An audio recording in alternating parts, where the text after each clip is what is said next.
Hello everyone and welcome to defence वाला। My name is Danish Zafar. क्या आपको मेरी आवाज आ रही है और मैं दिखाई दे रहा हूं? अगर सब कुछ शानदार है तो आपको पता है जीते की फुर्ती के साथ हम देंगे थम्स अप। जय हिंद, और जय हिंद के साथ करेंगे आज की क्लास स्टार्ट जैसे हमेशा करते हैं। तो आ जाओ भाई। जय हिंद दोस्तों। आ गया सारा बच्चा। जय हिंद की लड़ी लग गई है हमारे आगे। आज का जो टॉपिक है वो आपके यहाँ पूछा नहीं जाता है। एनडीए में पूछा नहीं जाता है। तो तुम सोच रहे होगे पढ़ा काहे रहे हो, फिर पूछा नहीं जाता है तो पढ़ा इसलिए रहे हैं कि पूछा जा सकता है। पिछले 2 बार से लगातार एनडीए ने पैटर्न बदला है और देखा यह गया है जिस तरह के क्वेश्चन सीडीएस में आया करते थे उस तरह के क्वेश्चन एनडीए में इंट्रोड्यूस हो गए। यह हुआ एनडीए 2 2023 में। फिर उसके बाद यह हुआ एनडीए 1 2024 में। जो क्वेश्चन सीडीएस में पूछे जाते थे वो एनडीए में पूछे गए और जो एनडीए में पूछे जाते थे वो सीडीएस में पूछे गए। जो 20-20 क्वेश्चन वो कैप के आते थे खत्म कर दिए, नए तरह के क्वेश्चन इंट्रोड्यूस किए। इसलिए आज हमें पढ़ना पड़ेगा identification of part of speech. ठीक है, आज हम पढ़ने वाले हैं लेक्चर नंबर 4 है आपका ये identification of part of speech. देखिए ये आप सबने कर लिया है और मेरी आपसे इंतजा है दो। ये भी एक आज तुमसे कड़वी बातें भी करनी है कुछ, कि आप इनको प्रैक्टिस करें। आप इन्हें शक्ति बैच से प्रैक्टिस कर सकते हैं। डीपीपी तो आपको लगानी है हर हाल में, जिंदा मुर्दा। इसके अलावा एक विक्रांत बैच भी है हमारा, ये सारा फ्री का माल है जहां से आप इसको प्रैक्टिस कर सकते हैं। एक बात तुम्हारे बैच के बारे में मुझे पता चली जिसने मेरा बड़ा दिल दुखाया। अब तुम ये बताओ क्या मैं तुम्हारे साथ वो शेयर करूं या नहीं। ये तुम्हारे बैच के बारे में बात है और बहुत ही घटिया और बहुत वाहियात बात। मैंने जब तुम्हारे बैच का एनालिसिस किया, एक मीटिंग हुई थी हमारी मैनेजमेंट और सब लोगों के साथ, तो वहां तुम्हारे बैच के बारे में एक बहुत ही घटिया बात पता चली। तो तुम्हें क्या लगता है मुझे तुमसे शेयर करनी चाहिए या नहीं करनी चाहिए? पूरे बैच के बारे में है ये।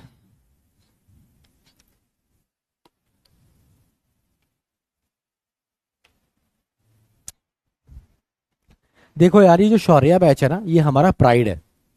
ये हमारा पहला पेड बैच है। पहला पेड बैच जब हमने डिफेंस चैनल स्टार्ट किया था, तो डिफेंस चैनल स्टार्ट करने के बाद जो पहला पेड बैच हमने निकाला था वो शौर्या था। इसका नाम बहुत सोच समझ के हमने रखा था और बहुत मेहनत से पूरी टीम ने इसको परवान चढ़ाया। आज तक बहुत सारे सिलेक्शन हमने शौर्या बैच से दिए हर बार। इस बार के शौर्या बैच में एक बहुत ही वाहियात चीज देखने को मिली। वो ये कि आपको वीकली टेस्ट पहुंचते हैं, आपको मंथली टेस्ट पहुंचते हैं, पर आप देते ही नहीं है। सिर्फ 15 to 17% बच्चों ने इस टेस्ट को दिया, जो कि एक वीकली और मंथली टेस्ट होता है। और ये सुन के ना मेरे रोंगटे खड़े हो गए।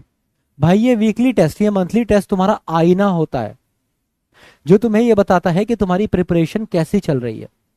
अगर तुम ये टेस्ट नहीं देते हो तो ये ऐसा ही है कि तुमने कई दिन से आईना ही नहीं देखा है।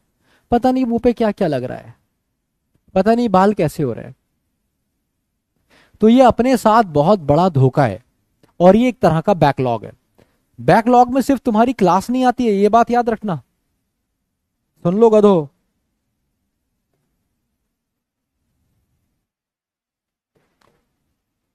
अबे यार,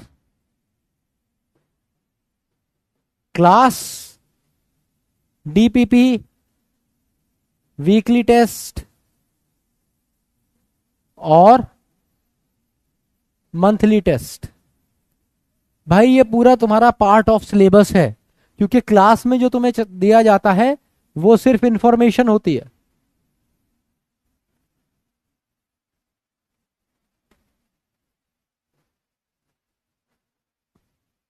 ठीक है, जब तुम ये काम करते हो तब ये तुम्हारा ज्ञान बनता है, नॉलेज बनती है।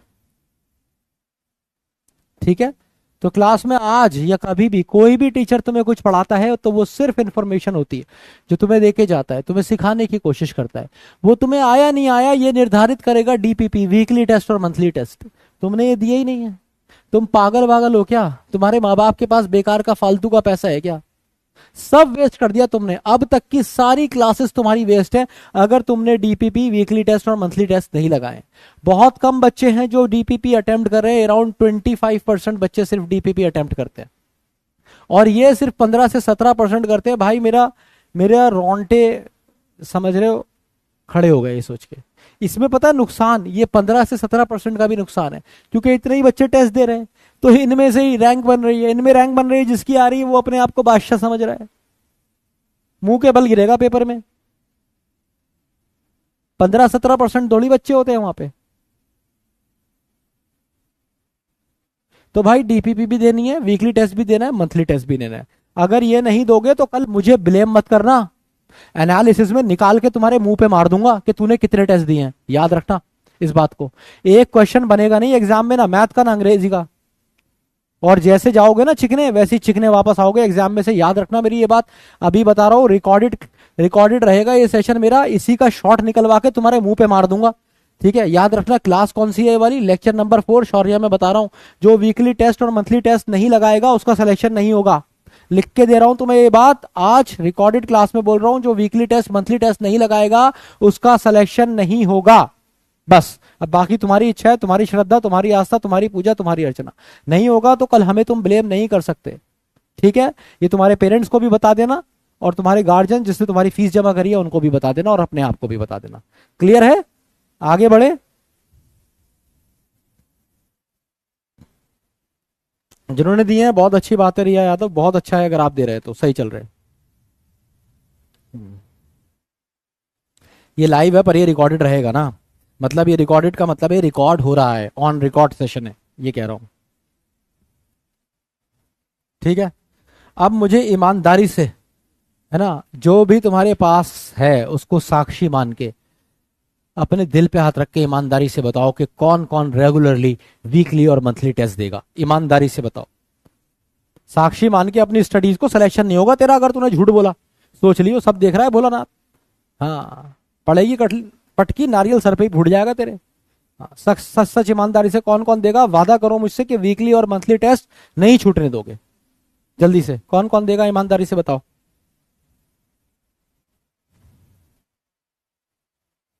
बहुत बढ़िया, बहुत बढ़िया, है ना? अच्छा बेटा, मैंने आपको ना जो शेड्यूल बनाया था उसमें भी मैंने संडे रखा था। तो संडे किस लिए रखा था? कि तुम्हारे मॉक टेस्ट के लिए। भाई तुम शेड्यूल भी फॉलो नहीं कर रहे हो यार। अगर शेड्यूल फॉलो कर लोगे तो भी तुम टेस्ट दे दोगे, है ना? चलो, तो भाई ये वाली चीज कर लेना। तुम्हें पता है पूरी टीम हमारी ये कह रही थी सर टेस्ट बनाए नहीं बनाए, अब वीकली टेस्ट दे नहीं दे, क्या करें? तो मैंने कहा नहीं यार, वीकली टेस्ट तो दो। मैं इनको थोड़ा पुश करके देखता हूँ, शायद ये कर ले। तुम्हारे पास टाइम नहीं है, 3 महीने बाद तुम्हारा एग्जाम है, 3-3.5 महीने मुश्किल से तुम्हारे पास है। आखिर के 15 दिन तो पता ही नहीं चलते। तो सिर्फ 3 महीने हैं तुम्हारे पास, तो 3 महीने हैं भाई, दम लगा दो यार, वीकली टेस्ट दे दो। कितने टेस्ट हो पाएंगे 3 महीने में? 4 3 12 टेस्ट होंगे यार, सिर्फ 12 टेस्ट। तो दे दो प्लीज, तुम्हारा ही फायदा है, ठीक है? तो identification of part of speech में आज आप इसका कॉन्सेप्ट जानेंगे, इस पे प्रैक्टिस करेंगे, बहुत सारे न्यू लर्निंग भी आपके पास होगी, ठीक है? तो आइए जरा टॉपिक को समझते हैं। एक बार मैं ये बंद कर देता हूं कमेंट बॉक्स। आज चैट ऑफ का ऑप्शन नहीं आ रहा।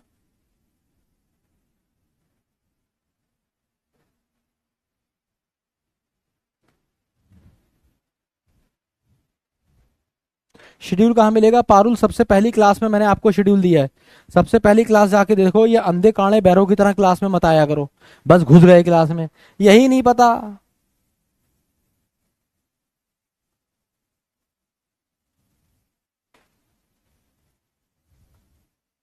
सबसे ज्यादा नफरत ना मुझे ऐसे बच्चे से, बस आ गया मुंह उठा के क्लास में। अबे सब्जी खरीदने आए हो क्या तुम? हैं? पार्टी चल रही है यहाँ पे, घुस जाओगे बस कुछ भी बकते हुए। पहली क्लास जाके देखो, सबसे पहली क्लास ऑल अबाउट एनडीए, ये वाली क्लास गधो, ये वाली। इसमें शेड्यूल दिया है, कुछ पढ़ाया ही नहीं है, शेड्यूल दिया है। ये क्लास जरूर देख लो, मूड खराब कर देते हो तुम। चलो, तो भाई identification of part of speech समझते हैं। पहले आइडेंटिफिकेशन का मतलब आपको पता है, आइडेंटिफिकेशन का मतलब होता है पहचान, तो पहचानना। आपको आज हम पहचानना सिखाएंगे। क्या पहचानना सिखाएंगे? Part of speech. अब ये पार्ट ऑफ स्पीच क्या होता है? स्पीच का मतलब होता है मेरे बच्चे डायलॉग। अब तुम सोचोगे डायलॉग क्या होता है? डायलॉग का मतलब होता है सेंटेंस, समझ लो, है ना। तो एक सेंटेंस में क्या क्या पार्ट ऑफ स्पीच हो सकते हैं? जैसे मैंने लिखा, she is a very clever girl. तो जब मैंने ये लिखा she is a very clever girl, तो इसमें क्या क्या पार्ट ऑफ स्पीच है? 1 2 3 4 5 6 पार्ट ऑफ स्पीच है ना। तो ये हो गया आपका जैसे प्रोनाउन, ये हो गया आपका वर्ब, ये हो गया आपका आर्टिकल, है ना, ये हो गया एडवर्ब, ये हो गया एडजेक्टिव, ये हो गया नाउन।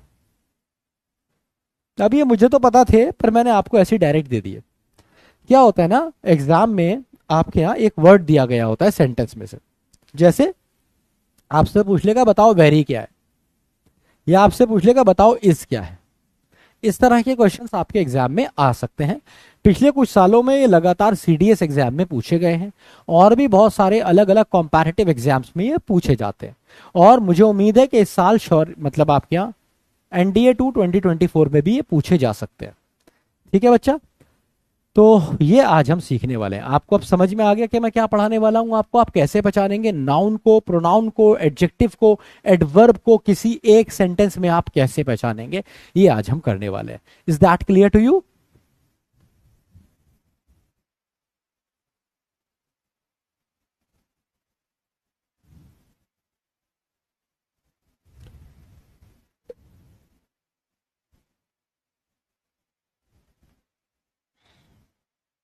अच्छा, दूसरी चीज, बहुत सारे बच्चों को एक बार बता दूं मैं, अभी अभी एनडीए नोटिफिकेशन आउट हुआ है, उस पर एक मैंने वीडियो भी बनाई है।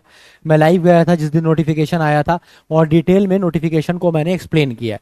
फिर भी मैंने सब बच्चों से कहा है कि एक बार आप अपनी नज़र से उसे ज़रूर पढ़ लीजिएगा। तो उसको पढ़ लीजिएगा। ऑफिशियल वेबसाइट है upsconline.gov.in पे नोटिफिकेशन आपको मिल जाएगा।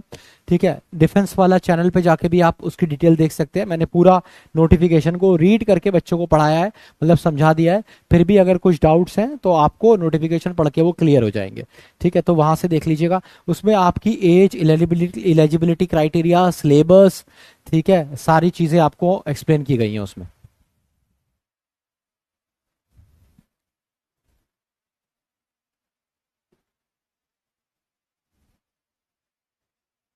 आज कुछ गड़बड़ हो गई है, इसलिए तुम्हारा पोल दिक्कत कर रहा है। चैट भी ऑफ नहीं कर पा रहा मैं, इसे दोबारा खोलना पड़ेगा।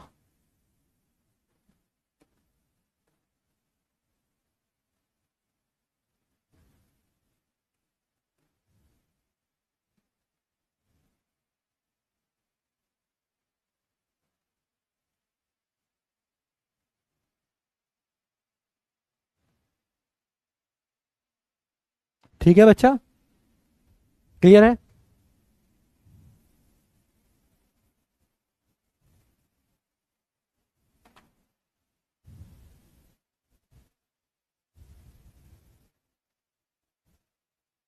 नहीं, आधार में हिंदी नेम गलत है, कोई बात नहीं है, वो सब तो आधार में ही आया। फॉर्म फिल कर दिया, बहुत बढ़िया बात है। मैंने बताया ओटीआर फिल करना है, उसके साथ फिर फॉर्म फिल करना है।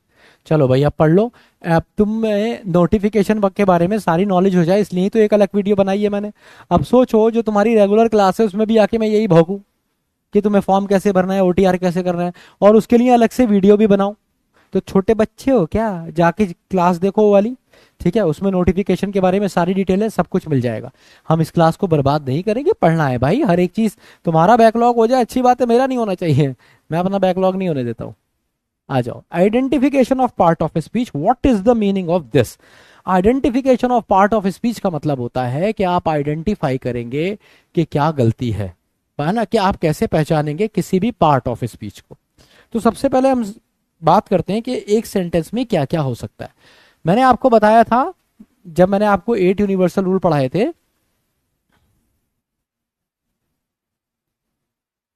सब्जेक्ट के साथ वर्ब लगा देते हैं तो सेंटेंस बन जाता है ना। लेकिन सिर्फ सेंटेंस में यही चीजें नहीं होती, और भी बहुत सारी चीजें हो सकती हैं। सब्जेक्ट कई तरह का हो सकता है, सब्जेक्ट, नाउन, प्रोनाउन सब हो सकता है। ठीक है, तो देखिए आपको करना क्या है, ये तो आपको पता है सब्जेक्ट और वर्ब। तो सबसे पहले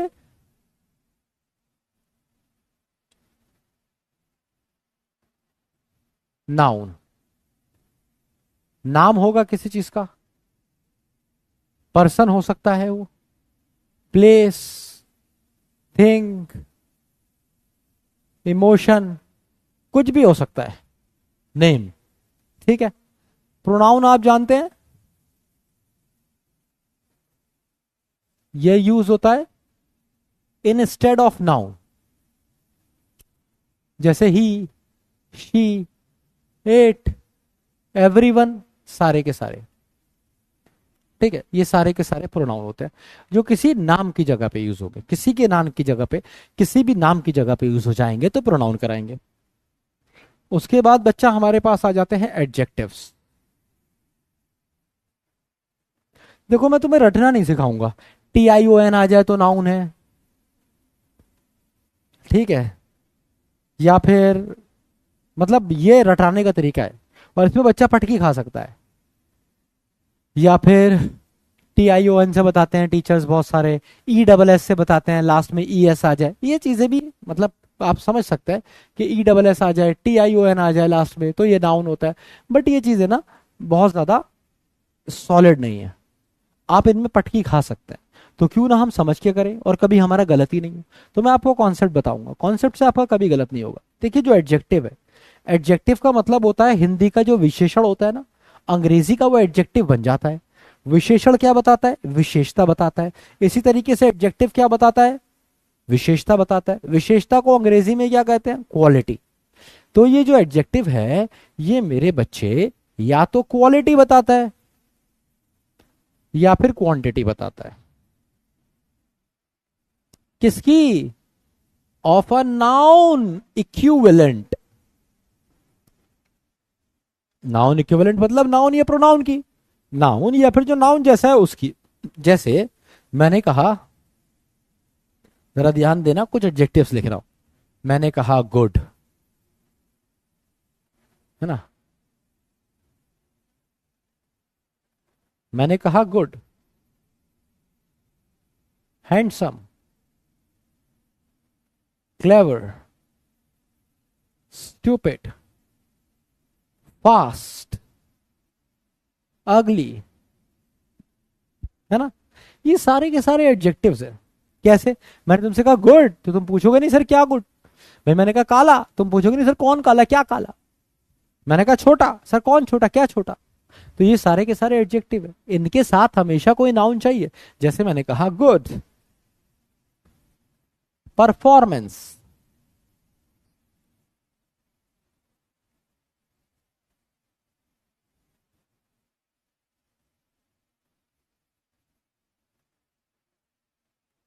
ठीक है, या फिर तुमने कहा हैंडसम,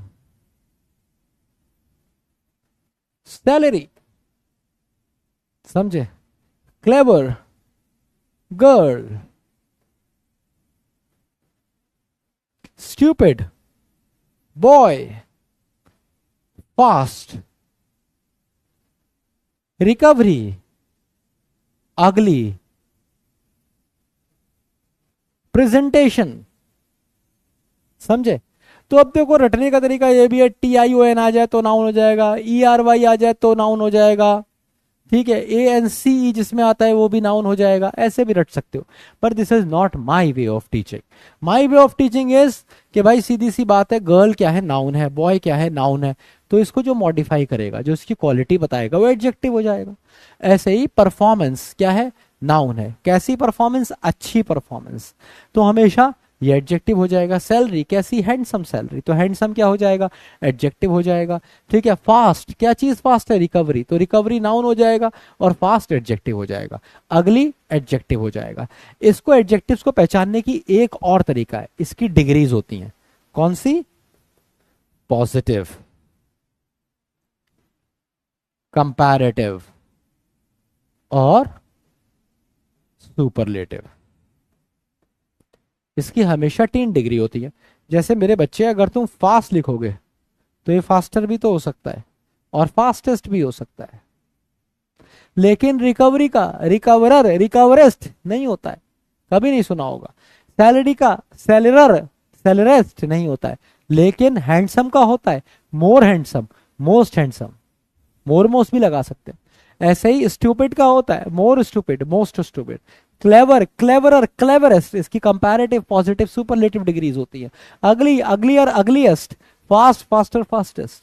तो ये होता है एडजेक्टिव। तो एडजेक्टिव को पहचानने के 2 तरीके, एक तो ये हमेशा नाउन इक्विवेलेंट के साथ आएगा, और दूसरी पहचान इसकी क्या है कि इसकी डिग्रीज हो सकती है, पॉजिटिव, कंपैरेटिव और सुपरलेटिव। तो यहां तक बात समझ में आई है तो थम्स अप देंगे, पीडब्ल्यू लेंगे, टाइगर बनाएंगे। डाउट है, दुविधा है, शक है, तकलीफ है, दर्द है या खाज है तो पूछ लेंगे।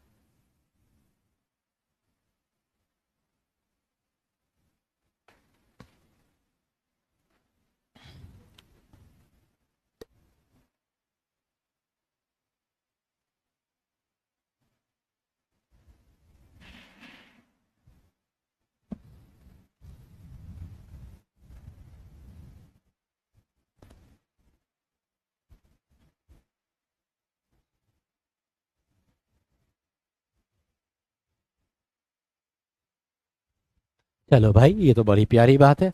अब हम आगे की बात करते हैं। आगे की बात कहती है कि भाई ये तो हो गया एडजेक्टिव, सर पहचान लूंगा सर एडजेक्टिव, ऐसी क्या बात हो गई सर। चलो एडजेक्टिव पहचान लोगे, चलो आगे बढ़ते हैं। अब जरा एडवर्ब समझते हैं, बहुत कमीनी चीज है यार, बहुत कमीनी चीज है एडवर्ब। नाम ही अजीब है, देख रहे हो तुम, जरा देखो इसको। इसमें वर्ब भी है और इसमें एड भी है, समझ रहे हो। तो ये क्या करता है, ये भी डिफाइन करता है, जैसे एडजेक्टिव डिफाइन कर रहा था, तुमने देखा एडजेक्टिव डिफाइन कर रहा था या मॉडिफाई कर रहा था किसी नाउन को या नाउन इक्विवेलेंट को, नाउन जैसे को। तो एडजेक्टिव क्या कर रहा था, मॉडिफाई कर रहा था किसी नाउन को या नाउन इक्विवेलेंट को। एडवर्ब क्या करेगा, ये भी डिफाइन करेगा, मॉडिफाई करेगा, किसको, नाउन को नहीं भैया। इसमें लगा हुआ है एडी, एड, तो एडजेक्टिव को करेगा। और इसमें वर्ब भी लगी हुई है तो कमबख्त वर्ब को भी मॉडिफाई करेगा। और मजेदार बात यह है, एडवर्ब, एक एडवर्ब दूसरे एडवर्ब को भी मॉडिफाई कर देता है। समझ पाए तुम, सेंटेंस से समझ में आएगा। 3 अलग अलग सेंटेंस देता हूं।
देखिए भाई लोग, यहां पे क्या है ना, नाउन, पहले नाउन ढूंढ लेते हैं, है ना। Noun, noun. अब देखिए क्या कह रहे हैं, he is the most powerful person. तो पर्सन हुआ नाउन, ठीक है।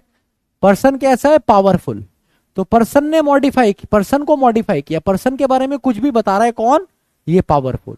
तो ये हो गया कौन, एडजेक्टिव। तो पर्सन कैसा है, पावरफुल। तो पर्सन था नाउन, तो जो नाउन के बारे में कुछ भी बताता है वो एडजेक्टिव कहलाता है, इसलिए पावरफुल हो गया एडजेक्टिव। इतनी बात समझ आई। अब बात कहता है he is the most powerful, सबसे ज्यादा पावरफुल। अरे तो मोस्ट किसके लिए आ रहा है? मोस्ट क्या पर्सन है? मोस्ट पर्सन नहीं है, मोस्ट पावरफुल है, मोस्ट पावरफुल के लिए आया। और अगर ये पावरफुल के लिए आया तो मेरे बच्चे हुआ ना हुआ एडवर्ब, क्योंकि पावरफुल एडजेक्टिव था, जो एडजेक्टिव को मॉडिफाई करेगा एडवर्ब कहलाएगा। आगे आ जाते हैं। ही प्लेड, उसने खेला, कैसा खेला? बढ़िया खेला। तो खेलना क्या हुआ? वर्ब। और ये वर्ब के बारे में कुछ भी बता रहा है तो क्या कहलाएगा? एडवर्ब। समझे? He has performed very nicely, उसने परफॉर्म्ड किया। कैसा परफॉर्म्ड किया? नाइसली, बढ़िया परफॉर्म किया। वेरी परफॉर्म नहीं किया, ही हैज परफॉर्म्ड वेरी ना, उसने वेरी परफॉर्म नहीं किया है, वेरी परफॉर्म्ड के लिए नहीं आया है, नाइसली परफॉर्म्ड के लिए आया है। नाइसली है कौन सा? वर्ब है मेरे बच्चे। तो ये नाइसली क्या हो जाएगा? ये परफॉर्म्ड क्या है? वर्ब है, तो नाइसली क्या हो जाएगा? एडवर्ब हो जाएगा। कितना नाइसली? अरे कितना नाइसली? Very nicely. तो वेरी क्या हुआ? वेरी किसके लिए आया है तुम्हें देखना पड़ेगा, वेरी नाइसली के लिए आया। अगर मैं यहां से वेरी हटा दूंगा तो ही हैज परफॉर्म नाइसली, उसने अच्छा परफॉर्म किया। तो वेरी की इंटेंसिटी बढ़ा रहा है नाइसली की, कौन? वेरी, है ना। तो वेरी किसके लिए आया? नाइसली के लिए आया। और ये भी बड़ा एडवर्ब। एक ऐसा एडवर्ब जो दूसरे एडवर्ब को डिफाइन कर रहा है। तो यहां आपको तीनों चीजें देखने को मिली। एक ऐसा एडवर्ब जो एडजेक्टिव को मॉडिफाई कर रहा है, एक ऐसा एडवर्ब जो वर्ब को मॉडिफाई कर रहा है, एक ऐसा एडवर्ब जो वर्ब को मॉडिफाई कर रहा है, और फिर से एक ऐसा एडवर्ब जो दूसरे एडवर्ब को मॉडिफाई कर रहा है। Is that clear to you? यहां तक समझ में आया? फिर से थम्स अप, पीडब्ल्यू टाइगर, चीते की फुर्ती।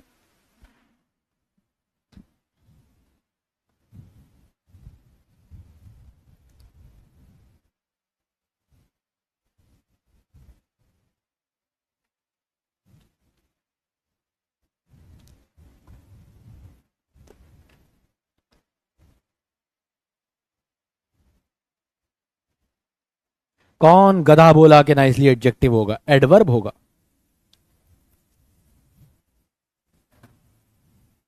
बहुत शानदार, बहुत शानदार। लड़ी लगा दी भाई तुमने थम्स अप, पीडब्ल्यू और टाइगर की।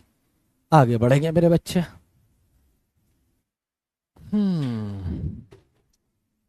अब हम बढ़ते हैं आगे और बात करते हैं। देखो एडवर्ब भी समझ में आ गया, लेकिन एडवर्ब में समझने वाली एक और कमीनी चीज है ना। इससे आप एडवर्ब को और बेहतर पहचान सकते हैं। एडवर्ब 5 तरीके से होता है। ये बेचारा, ये जो होता है ना एडजेक्टिव, बड़ा सीधा साधा है। अगर तुम एडजेक्टिव की बात करो तो ये बच्चे 2 ही तरह से होता है। एक तो गरीब आदमी क्वालिटी बता देता है, या एक आदमी क्वांटिटी बता सकता है, बस। तो जो क्वालिटी बताने वाले एडजेक्टिव होते हैं ना, वो यही सारे अच्छे बुरे, काले, fast, slow, lazy, honest, good, bad, ये सारे ऐसे एडजेक्टिव्स हैं जो क्वालिटी बताते हैं किसी नाउन की। अच्छा, बुरा, काला, मोटा, पतला, सूखा, ये सारे। अच्छा, जो क्वांटिटी बताते हैं वो कौन से हैं? मैनी, सम, फ्यू,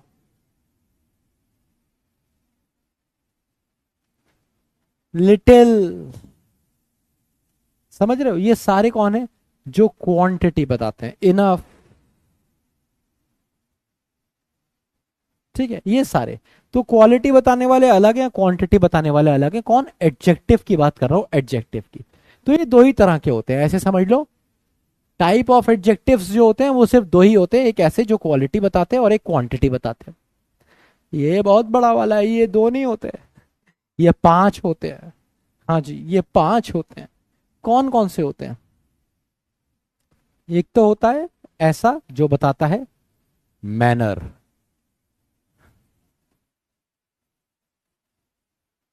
एक बताता है फ्रीक्वेंसी, एक बताता है डिग्री, या इसको आप इंटेंसिटी भी कह सकते हैं। एक बताता है प्लेस, और एक बताता है टाइम। तो 1 2 3 4 5, 5 चीजें ये बताता है। कैसे? जरा देख लेते हैं। जैसे मेरे बच्चे, मैंने कहा एडवर्ब ऑफ मैनर, तो जो तरीके बताने वाले हैं, जैसे नाइसली, एंग्रीली,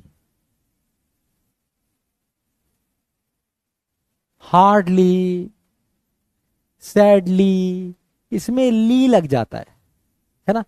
तो हमेशा किसी काम को करने का तरीका, मैनर, उस तरीके से, नाइसली अच्छे तरीके से, बैडली बुरे तरीके से, है ना, एंग्रीली गुस्से से। तो ये वाले सारे एडवर्ब ऑफ मैनर होते हैं। फिर फ्रीक्वेंसी बताता है। फ्रीक्वेंसी का मतलब है रिपीटिशन,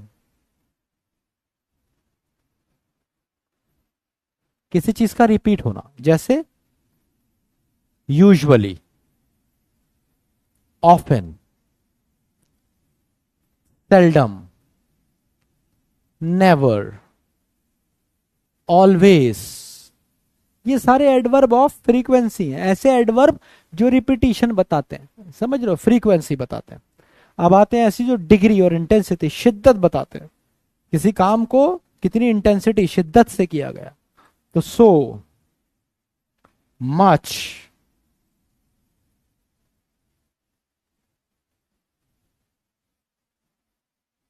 इनफ, वेरी, टू, ये सारे के सारे डिग्री या फिर इंटेंसिटी बताते हैं। इसके बाद हम बात करते हैं कुछ ऐसे एडवर्ब की जो प्लेस बताते हैं। जैसे here, there, somewhere, nowhere, everywhere, ये ज्यादातर वेयर वाले होते हैं। फिर ऐसे एडवर्ब भी होते हैं जो टाइम बताते हैं। जैसे नाउ, टिल,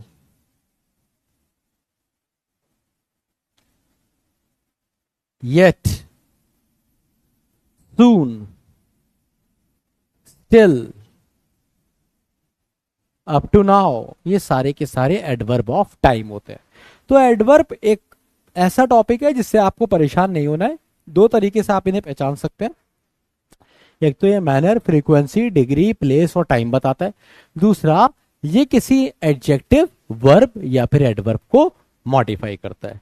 समझ आ गई मेरे बच्चे बात? जल्दी से बताइए, पीडब्ल्यू, टम्स अप या टाइगर बनाइए। डाउट है तो पूछ लीजिए।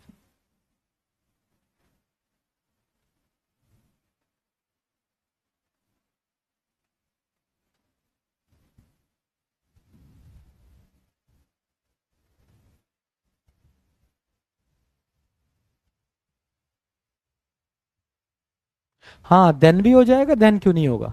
दुनिया के सारे थोड़ी लिख दिए मैंने, एग्जाम्पल्स दिए हैं कुछ। हाँ, सीरियसली भी एडवर्ब होगा। बहुत बढ़िया।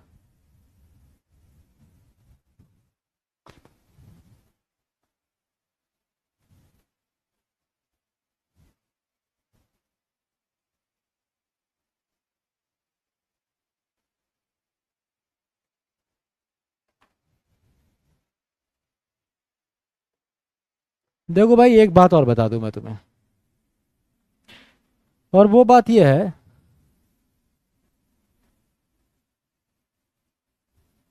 शेड्यूल देखो, आज से मेहनत से पढ़ूंगा, प्लीज बताइए कैसे करूं। पहली क्लास जाके देख लो, समझ में आ जाएगा। सबसे पहली क्लास ऑल अबाउट एनडीए। दूसरी बात, जब भी कोई मुझे ये कहता है ना स्पीड अप, भाई हमसे नहीं होता। हम आराम से पढ़ाते हैं। मोहब्बत और पढ़ाई आराम से होती है। अगर तुम्हें जल्दी है तो तुम्हारे पास एक और बैच है, स्पार्टन, उससे पढ़ लो भाई। मैं तो आराम से पढ़ाता हूँ, बहुत आराम से। जैसे मोहब्बत करता हूँ ऐसे ही पढ़ाता हूँ। दिल से मोहब्बत, दिल से पढ़ाई, बस। जिससे भी करता हूँ, चाहे मेरा कुत्ता हो या मेरी माँ हो, है ना। तो भाई, हमें अंग्रेजी के टीचर जिंदगी भर लिटरेचर पढ़ा है, कहानियां सुनी हैं, ड्रामे पढ़े हैं, मॉरल, एथिक्स, इस सबको खूब देखा है। फिलॉसफी भी आती है हमारे सब्जेक्ट में। तो हम भाई दिल से ज्यादा काम करते हैं। अगर कोई हमसे कह दे स्पीड अप, जल्दी करो, हमारी स्पीड अपने आप शुरू हो जाती है। हमें ज्ञान नहीं चाहिए, हमें ज्ञान ना दो, हमसे ज्ञान ले लो। समझ रहे हो? ज्ञान हम उससे लेते हैं, ज्ञान ले लेंगे हम अपने आप। जब हमें लगेगा ना कि तुमसे भी ये ज्ञान हमें लेना चाहिए, हम ले लेंगे। तो अगर तुम हमसे कहोगे स्पीड अप, तो तुमने अपना नुकसान कर लिया। अब हम बात करेंगे तुमसे खूब, अब नहीं करेंगे हम स्पीड अप, बिकॉज हमें लगता है तुम्हें ये तमीज सीखनी पड़ेगी। जो सामने खड़ा है, मैं ही नहीं, कोई भी तुम्हें अगर पढ़ा रहा है, या तो पढ़ो मत, उससे मत पढ़ो ना, या अगर पढ़ रहे हो तो उस पर भरोसा करके पढ़ो। ठीक है? You can not tell me speed up, you can not basically. अगर करोगे तो मैं स्पीड हल्की कर दूंगा, याद रखना। चलो, आ जाओ। और अभी तो मैंने तुम्हारा नाम नहीं देखा, नाम देखता तो मैं तुम्हें अच्छे से तुम्हें बताता, बढ़िया से, शानदार, ऐसी बढ़िया वाली तुम्हारी बहुत जबरदस्त इज्जत मिलती तुम्हें फिर। वो तो तुम्हारा नाम जल्दी चला गया ऊपर। चलो, हाँ, तो ये हो गया, तुम्हें समझ आ गया। अब एक सेंटेंस देता हूं तुम्हें, ये बाद में करेंगे, पहले एक सेंटेंस देता हूं तुम्हें। उस सेंटेंस में तुम्हें मुझे बताना है क्या नाउन है, क्या एडजेक्टिव है, क्या प्रोनाउन है, क्या एडवर्ब है। ठीक है, सारी चीजें ध्यान से देखना।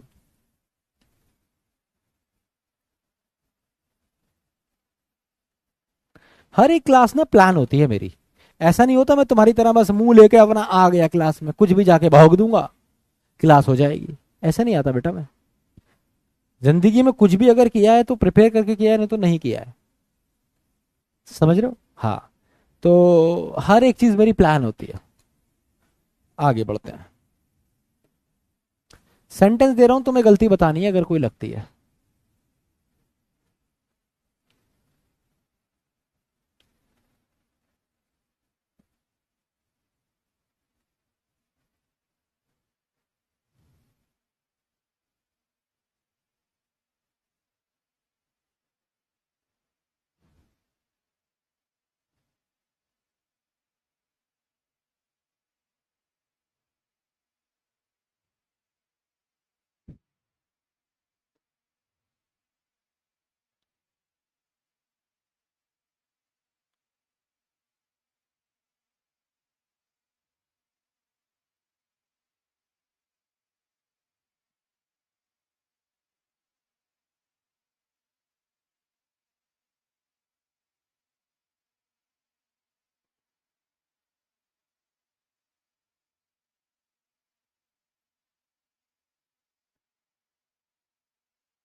तो 1 2 3 4 5 6 7।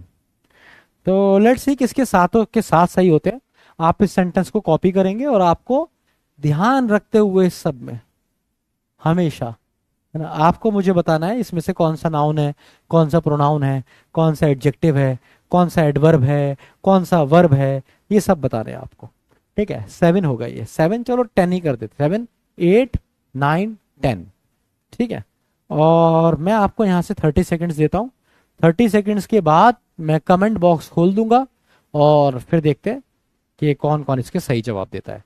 ठीक है, चलिए, ऑल द बेस्ट। 30 सेकेंड्स हैं आपके पास।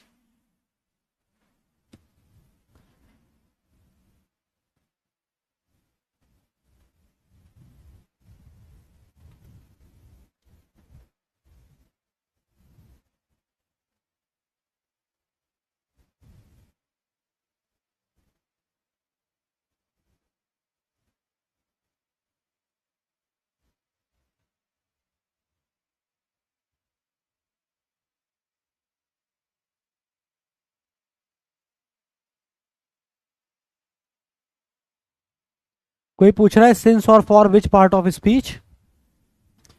तो याद रखिए, सिंस और फॉर एडवर्ब भी हो सकते हैं, प्रेपोजिशन भी हो सकते हैं, डिपेंड करता है सेंटेंस में यूज कैसे हुए हैं। इसीलिए मैंने आपको रटवाया नहीं है, क्योंकि एक चीज एक सेंटेंस में अगर नाउन है ना, वो दूसरे सेंटेंस में वर्ब बन सकती है।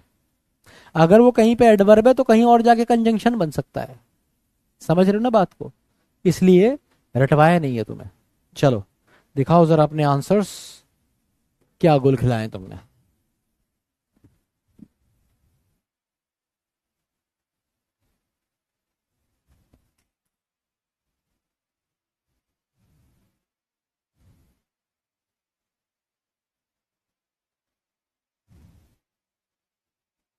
अबे, आधे अधूरे आंसर दे रहे हो तुम, कच्चे पक्के।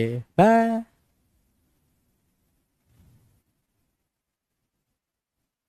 जो तुम्हें सबसे आसान लगा। कुछ लोगों को शर्म नहीं आ रही है, उनका आंसर आया है शी प्रोनाउन है। थप्पड़ मार लो अपने अपने मुंह पे मेरी तरफ से एक, गधो। 5वीं क्लास का बच्चा ही बता देगा शी प्रोनाउन है। ये थोड़ी पूछा है तुमसे शी प्रोनाउन है, पूरा बताना है ना। चलो, अब देखो कभी ऐसा क्वेश्चन आता है तो कैसे करते हैं। एक एक आंसर थोड़ी दे रहा था तुम्हें, लंबा लिखना था आंसर। अब जरा ध्यान से देखो, अभी आएगा तुम्हारा नंबर, दोबारा दूंगा सेंटेंस तुम्हें। देखो भाई कैसे होगा। तो सबसे पहले तुमने शुरू करा she was too stupid to understand the difficult sums of mathematics. ऐसा क्वेश्चन कभी भी आए तो सबसे पहले तुम्हें नाउन या नाउन इक्विवेलेंट ढूंढने हैं, है ना, ढूंढने हैं। तो तुम्हें ये मिला नाउन, आगे बढ़ते रहे आगे बढ़ते रहे आगे बढ़ते रहे, सम्स प्लूरल लगा हुआ है, प्लूरल नाउन का ही होता है ना, नाउन। मैथमेटिक्स नाउन, ठीक है। तो ये एक प्रोनाउन मिल गया तुम्हें।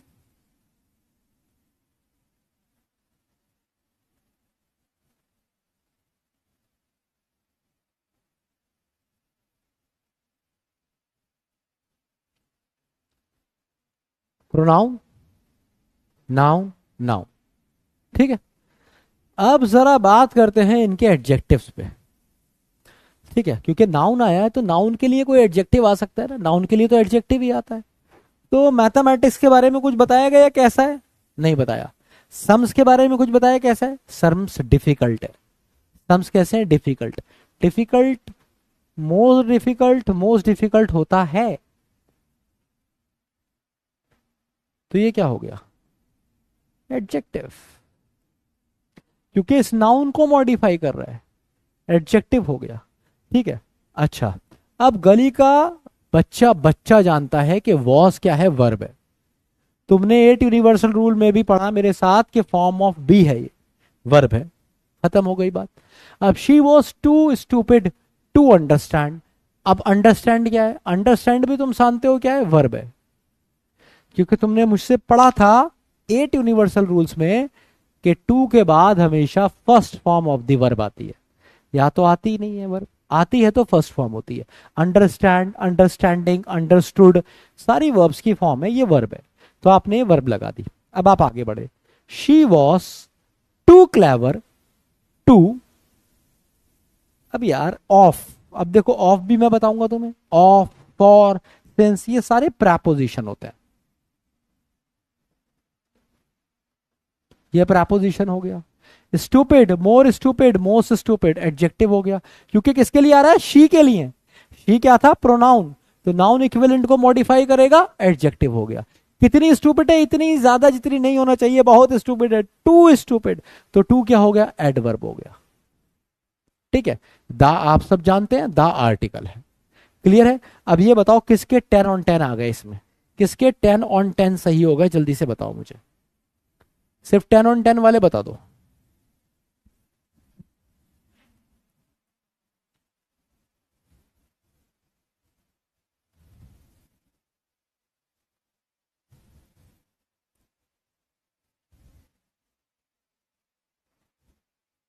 हरमनप्रीत के हुए हैं, हर्ष के हुए हैं, 8 हुए हैं, कुछ के 7 हुए हैं, बहुत बढ़िया। अगर आपके 7 भी ठीक हुए हैं तो आपका ठीक चल रहा है, आप सीख रहे हैं, परेशान नहीं होइएगा, ठीक है। चलो एक और सेंटेंस देता हूं, इस बार थोड़ा सा डिफिकल्ट दूंगा, तो जरा दम लगा देना, इस बार थोड़ा डिफिकल्ट दूंगा। तो पहले ये करके दिखा दो मुझे, ये जरा देखें पूरे क्लास में से कितने बच्चे सही करते हैं, है ना, जल्दी से बता दो।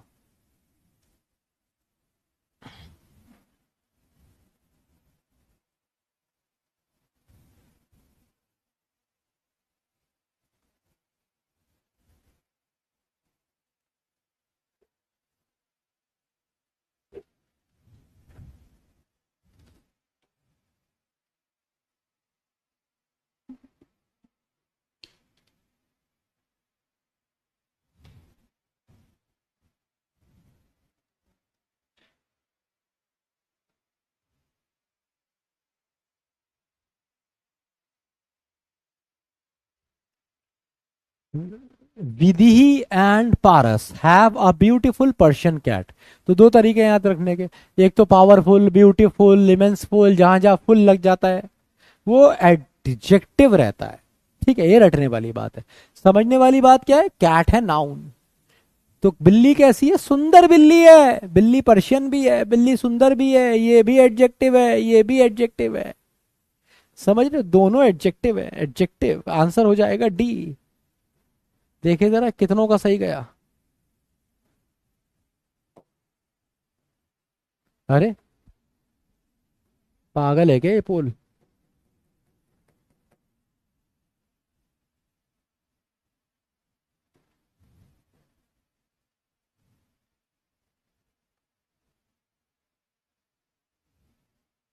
बहुत बढ़िया। तो पहले क्वेश्चन में आपने बढ़िया परफॉर्मेंस दी, 74% ने दिया सही जवाब। अब एक अगला सेंटेंस मैं आपको दे रहा हूं, जरा ध्यान से देखिएगा और आपको मुझे बताना है इसमें पार्ट ऑफ स्पीच।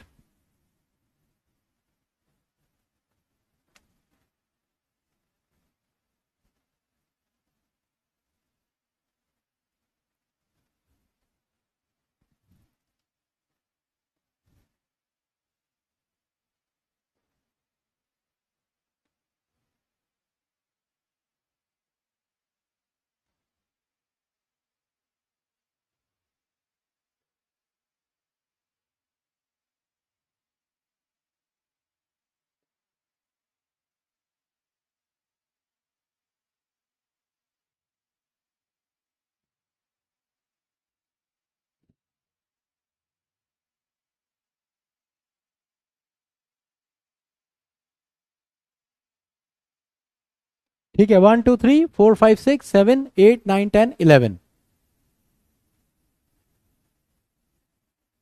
12 है क्या? 1 2 3 4 5 6 7 8 9 10 11 12। तो 12 है। आपका समय शुरू होता है अब। 12 के 12 आपको देखने हैं ध्यान से और सोचना है इसमें से कौन से नाउन है, कौन से प्रोनाउन है, कौन से एडजेक्टिव है, कौन से एडवर्ब है। मैं फिर से बता रहा हूं, गधापन मत करना। पहले नाउन देखोगे, फिर नाउन के लिए एडजेक्टिव देखोगे, फिर उन एडजेक्टिव के एडवर्ब देखोगे, फिर वर्ब देखोगे, फिर वर्ब के एडवर्ब देखोगे। समझे?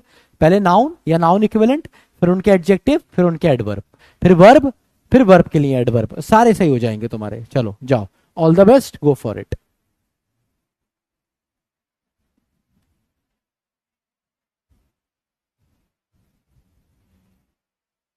The old man sang, S-A-N-G, sang.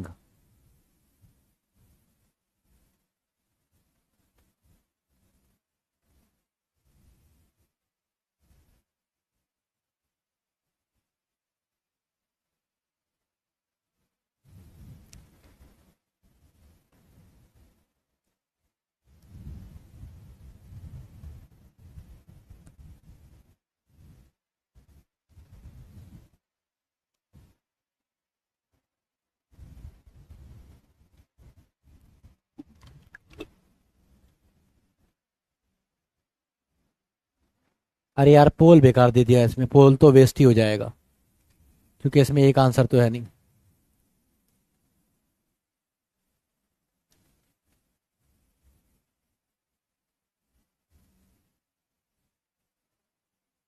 ठीक है, अब सब बच्चे अपने आंसर ईमानदारी से वेरीफाई कर लेना और मुझे बता देना किस किस के सारे सही हुए। इसमें तो मैंने ऐसी ही पोल नहीं आया, अच्छी बात है, पोल आना भी नहीं चाहिए था। चलो आओ जरा देखते हैं। तो सबसे पहले हम समझते हैं इसमें नाउन। तो नाउन है ये वाला, पहला नाउन। आगे बढ़ते हैं, दूसरा नाउन। ठीक है जी। अब इस नाउन के लिए एडजेक्टिव। आदमी कैसा है? बेचारा बूढ़ा है, तो ओल्ड क्या हो गया? एडजेक्टिव।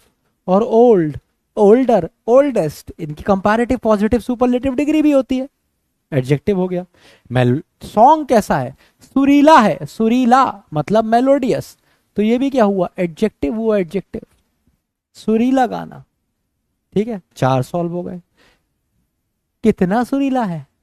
बहुत सुरीला गाना है भाई, बहुत सुरीला। तो बहुत किसके लिए आया? सुरीले के लिए। वेरी के लिए नहीं आया है सॉन्ग, सॉन्ग के लिए नहीं आया वेरी, किसके लिए आया? सुरीले के लिए। तो ये भी क्या हो गया? एडवर्ब हुआ, एडवर्ब, क्योंकि एडजेक्टिव को मॉडिफाई कर रहा है। आप सब जानते हैं कि कौन है? आर्टिकल वाह है। दा आप सब जानते हैं कौन है? आर्टिकल वाह है। ए एन दी आर्टिकल होते हैं, आपको पता ही है ना। अब बचा सैंग। सैंग एक एक्शन है, ये वर्ब आप पहचान चुके हैं, 8 यूनिवर्सल रूल में 4 क्लास वर्ब ही वर्ब पढ़ी है। तो सैंग second form of the verb है,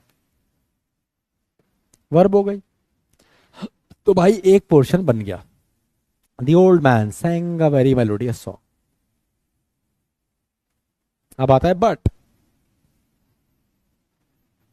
तो जब भी कोई एक ऐसा शब्द जो दो सेंटेंसेस को जोड़ता है, जैसे एंड, जैसे इफ, जैसे वेदर, जैसे और, ये सारे के सारे कंजंक्शंस कहलाते हैं।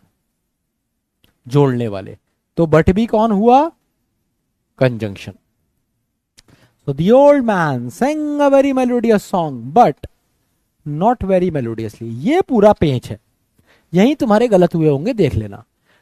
तो तुमने कहा, पहले मीनिंग समझो, कि बूढ़े आदमी ने एक बड़ा ही सुरीला गाना गाया। बूढ़े आदमी ने, उस बूढ़े आदमी ने एक बड़ा सुरीला गाना गाया, लेकिन बहुत सुरीले तरीके से नहीं गाया। सेंटेंस ये कह रहा है कि उसने गाना तो बहुत सुरीला था, लेकिन बड़े सुरीले तरीके से नहीं गाया। तो ये जो मेलोडियसली आया, इसका मतलब क्या है, सुरीले तरीके से। ये एडवर्ब ऑफ मैनर हो गया।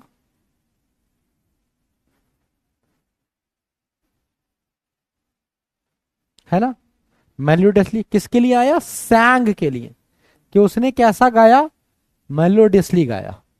ठीक है, कितना, वेरी। तो ये इसके लिए आया, एडवर्ब हो गया। भाई मुझे बताओ, वेरी और किसके लिए आया, इसके अलावा तो और किसी के लिए नहीं आया। तो इसलिए वेरी भी क्या हो गया, एडवर्ब हो गया, क्योंकि वेरी मेलोडियसली।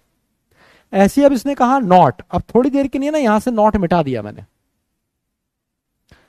अब मैंने कहा the old man sang a very melodious song but very melodiously. तो अभी कहानी ये रही कि सुरीला गाया, गाना भी सुरीला था और उसने सुरीले तरीके से ही गाया। गाना भी सुरीला था और सुरीले तरीके से भी गाया। अब नॉट लगाते ही कहानी क्या बन गई, नहीं गाया सुरीले तरीके से, गाने से नहीं मतलब है, सुरीले तरीके से मतलब है। तो नॉट किसके लिए आया, वेरी के लिए। बहुत सुरीला नहीं गाया। जैसे मान लो तुम्हारी कोई गर्लफ्रेंड है, बहुत सुंदर लगती है तुम्हें, ठीक है, तुमने कहा बहुत सुंदर गर्लफ्रेंड है, बहुत सुंदर गर्लफ्रेंड है, बहुत सुंदर गर्लफ्रेंड है। तुमने अपने दोस्त को दिखाया कि देखा बेटा ये है, उसके दिमाग में पहले ही बनी हुई थी कि बहुत सुंदर होगी, इसलिए उसे देख के गर्लफ्रेंड लगी तुम्हारी बंदर। तुमने कहा सुंदर है, बनरिया है, भक। तो ये क्या हो जाएगा, नॉट वेरी। इतनी भी सुंदर नहीं है जितनी तूने कही थी, ठीक है सुंदर है, लेकिन तूने इतनी सुंदर बना दी कि मुझे बंदरिया लगी है। तो ये नॉट क्या हो गया, वेरी के लिए आया। इतनी सुंदर भी नहीं है, नॉट वेरी। तो नॉट किसके लिए आया, वेरी के लिए। वेरी एडवर्ब था, नॉट भी क्या हुआ, एडवर्ब हो गया। ठीक है, तो बड़ा आसान है। पहले मैंने नाउन ढूंढा, नाउन के लिए एडजेक्टिव ढूंढे, नाउन ढूंढा, नाउन के लिए एडजेक्टिव ढूंढे, फिर मेरे पास वर्ब था, वर्ब के लिए एडवर्ब लगा दिए, कहानी खत्म हो गई। ठीक है, अब मुझे आप ये बताइए कितने बच्चों का 12 on 12 आया। अपना स्कोर बता दो जरा जल्दी से। 13 हो गए थे वैसे तो, 12 या 13 थे। स्कोर बता दो इसमें और फिर अगले क्वेश्चन पे जाते हैं।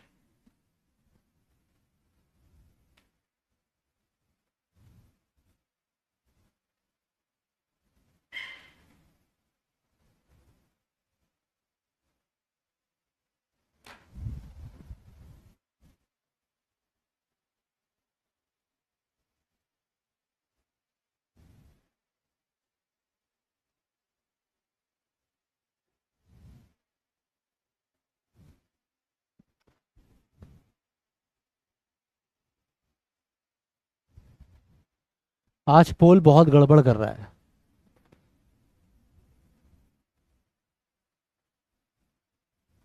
तुम्हारी चैट ही डिसेबल हो गई यार, ऐसी डिसेबल हुई है कि ठीक नहीं हो रही है। ऐसा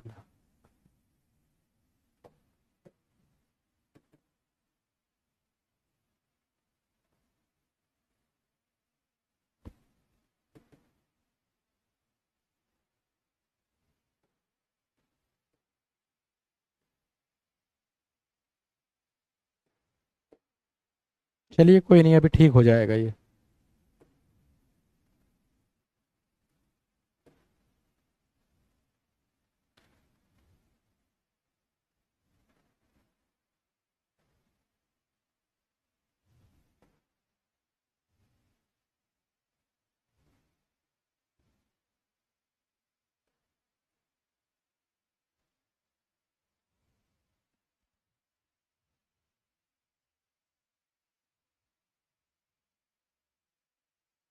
बहुत बढ़िया। 10 भी आए हैं, कुछ के 8 आए हैं, कुछ के 7 आए हैं। 7 तो बहुत कम हो गए यार। 8 9 तक फिर भी ठीक है, एक आध गलत हो जाए कोई बात नहीं है। 10 इज अ गुड स्कोर। 10 11 12 वाले बादशाह, बाकी सबको दम लगाना पड़ेगा। ठीक है, चलो अब आगे बढ़ते हैं और क्वेश्चंस लगाते हैं। ठीक है, मुझे उम्मीद है ये क्वेश्चंस तुम बना लोगे। ठीक है, अब देखो यहाँ पे ना मैंने जो क्वेश्चंस ये निकाले हैं ना, इसमें बहुत सारी चीजें ऐसी हैं कि पर्सनल, रिफ्लेक्सिव, तो ये इसके बारे में मैं थोड़ा थोड़ा अभी तुम्हें बताता जाऊंगा, बहुत ज्यादा नहीं बताऊंगा, थोड़ा थोड़ा ही सिर्फ तुम्हें बताऊंगा, क्योंकि ये तुम्हारे कोर्स का पार्ट नहीं है। और तुम्हारे पास जब क्वेश्चंस आएंगे तो उसमें नाउन प्रोनाउन एडजेक्टिव ही आएंगे पहचानने के लिए, एग्जैक्टली इतनी डिटेल में नहीं पूछेगा। बट मैंने डिफिकल्ट क्वेश्चन निकाले हैं ताकि तुम्हें थोड़ा आइडिया हो जाए चीजों का। ठीक है, तो ये तुम्हारी प्रैक्टिस है, प्रैक्टिस हमेशा डिफिकल्टी कराई जाती है।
देखो भाई क्या कह रहा है, रिचा हैज रिकंसाइल्ड हर सेल्फ, तो यहां पे ये हो जाएगा रिफ्लेक्सिव प्रोनाउन। ये जितने भी सेल्फ वाले होते हैं ना, सेल्फ वाले, her self, him self, your self, my self, जब प्रोनाउन की क्लास आएगी तो बहुत डिटेल में मेरे साथ इन सबको पढ़ोगे, इनका यूसेज भी पढ़ोगे। तो ये सारे के सारे रिफ्लेक्सिव कहलाते हैं। ठीक है, रिफ्लेक्सिव कहलाते हैं, या फिर इसे एम्फेटिक भी कहते हैं। ठीक है, सेल्फ वाले जितने भी होते हैं ना, her self, my self, your self, him self, सारे के सारे रिफ्लेक्सिव होते हैं। ठीक है, पर्सनल कौन से होते हैं? पर्सनल होते हैं I, we, you, they, he, she, it, ये वाले पर्सनल होते हैं। पर्सनल एक ही बंदे की बात होती है। रिलेटिव प्रोनाउन बड़े आसान होते हैं, हु, whom, दैट, विच, ये वाले रिलेटिव प्रोनाउन होते हैं, रिलेशन बताते हैं। डिस्ट्रीब्यूटिव जिसमें वन लगता है,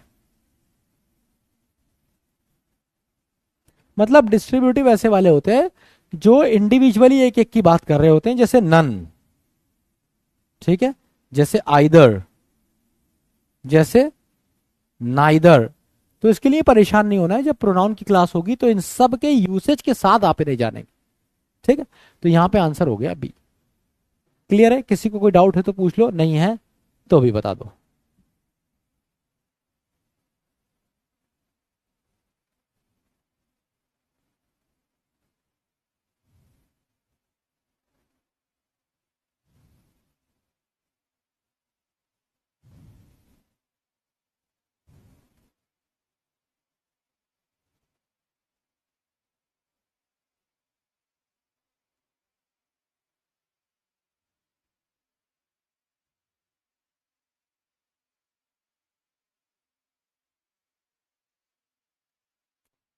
अरे भाई डाउट सेक्शन में जाके नहीं देख रहा हूं, मुझे यहीं पे बता दो ना। रिकंसाइल्ड का मतलब होता है अग्री करना किसी से, गधो, डिक्शनरी में देख लिया करो। हर एक वर्ड भी टीचर से पूछोगे क्या? मुंह में निवाला दूं, चबाऊं भी मैं ही तुम्हारा, यूं यूं यूं करके? फौजी बनेगा ये रिकंसाइल।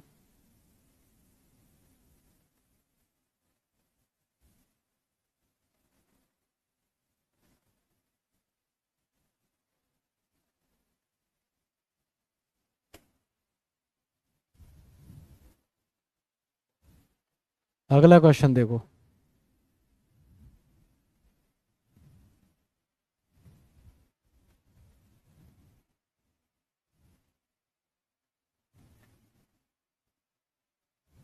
नहीं पता मुझे क्या है ऑनेस्टी, खुद दिमाग लगाओ।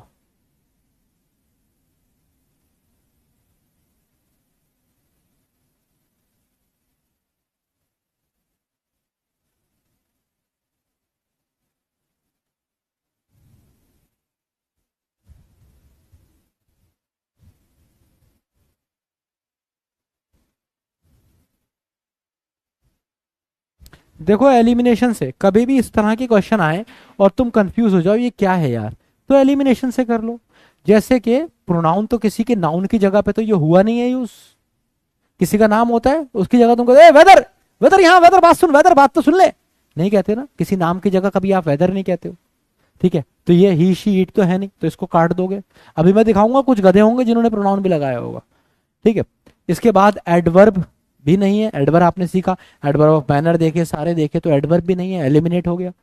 ठीक है, प्रैपोजिशन इज ऑफ, इसमें से कोई मतलब नहीं है, ये दो सेंटेंसेस को जोड़ रहा है, एक ये सेंटेंस है और एक ये sentence. Suraj asked me I was going to Delhi और नॉट, तो ये कंजंक्शन हो गया, आंसर हो जाएगा बी। ठीक है, ये बढ़िया कर दिया आपने, 65% ने दिया सही जवाब। अगला क्वेश्चन।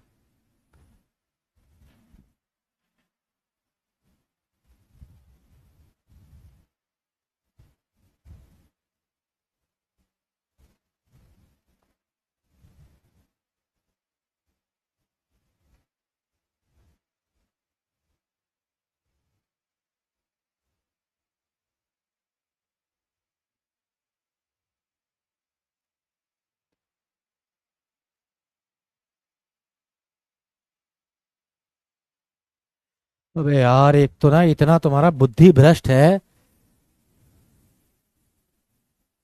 सेल्फ से पहले क्या लिखा था? कुछ नहीं लिखा, ये मिटा दो, तुम्हारे मतलब की चीज ही नहीं है, खाली सेल्फ लिख लो। मैं ही गधा हूं, तुम्हें ज्यादा पढ़ाता हूं, उतना ही पढ़ाना चाहिए जितना हजम हो जाए। कुछ नहीं लिखा था वो, सेल्फ लिखा था बस। सीरियसली अब देखो, सीरियसली क्या हो जाएगा, एडवर्ब हो जाएगा, क्योंकि neither Bhumi not Drishti was talking to their word, not taking to their words, seriously adverb हो गया, एलवाई लगा है वैसे भी। अब दूसरी चीज, नाइदर भूमि ना ही दृष्टि वॉज टॉकिंग, सीरियसली टॉकिंग क्या है, वर्ब, तो टॉक के लिए सीरियसली आया तो बच्चे ये एडवर्ब बनेगा ना, और तो कुछ है नहीं है। A is the correct answer. अगला देखो।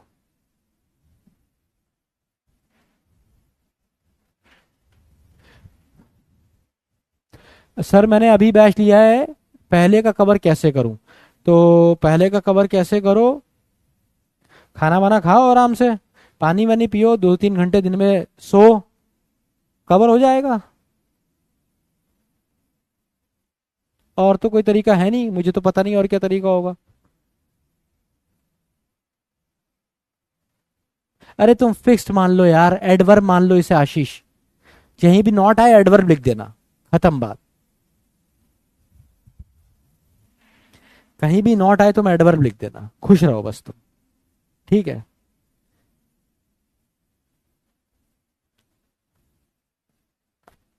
तुम मुझसे वो सवाल पूछते हो, अबे फौजी हो गए तुम, फौजी चपरासियों वाले सवाल पूछते हो। अबे अगर तुम लेट आए और क्लास तुमने अभी ज्वाइन करी है, तो सीधी सी बात है तुम्हें क्लासेस शुरू से देखनी है, उसकी डीपीपी लगानी है, वीकली टेस्ट लगाने हैं, मंथली टेस्ट लगाने हैं, यही तरीका है।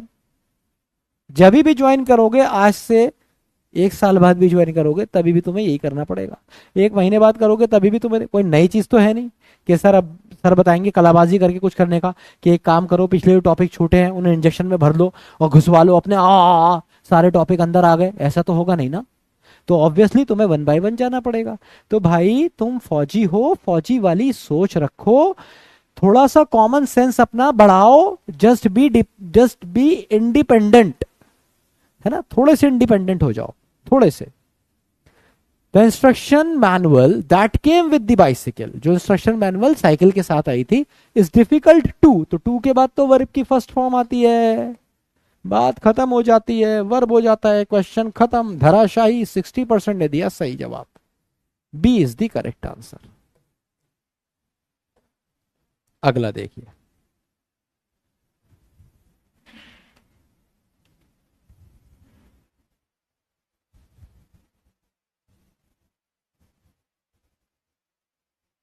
भाई ऐसे नहीं बता सकता मैं, टिल के साथ यट आ गया तो एडवर्ब क्या होगा, बहुत शानदार, बहुत शानदार। भाई एक चीज याद रखो, जब तक पूजा पूरा मुझे सेंटेंस नहीं दोगे ना, मैं नहीं बता पाऊंगा, क्योंकि हर वर्ड सेंटेंस के अकॉर्डिंग चेंज हो जाता है, कभी एडजेक्टिव हो जाएगा, कभी एडवर्ब हो जाएगा।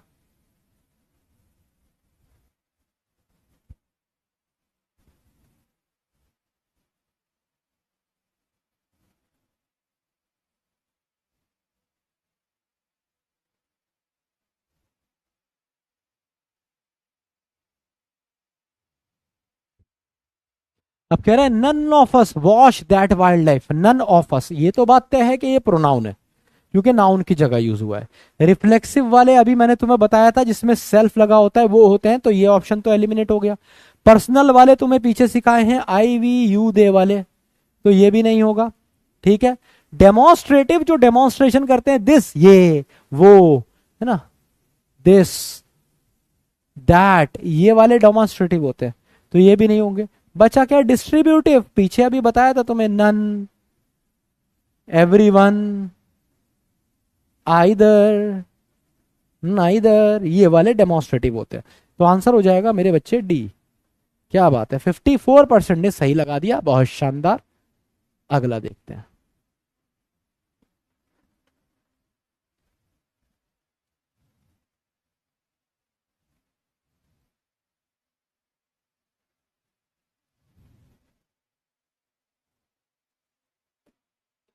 मैं कैजुअली पढ़ाता हूँ, बहुत फॉर्मली पढ़ा नहीं पाता।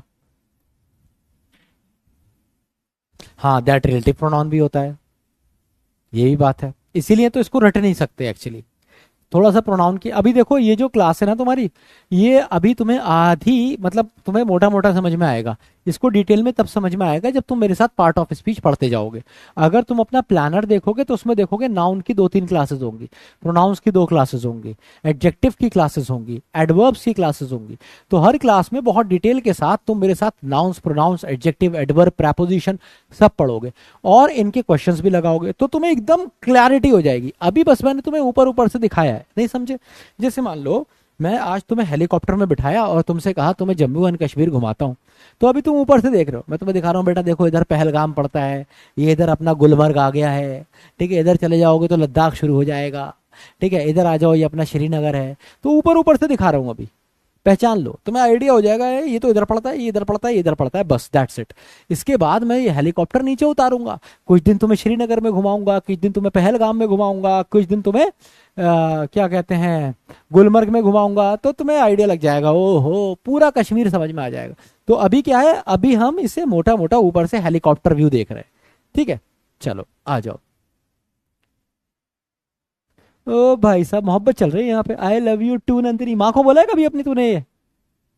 सही है, बढ़िया है, प्यार चल रहा है तुम्हारा,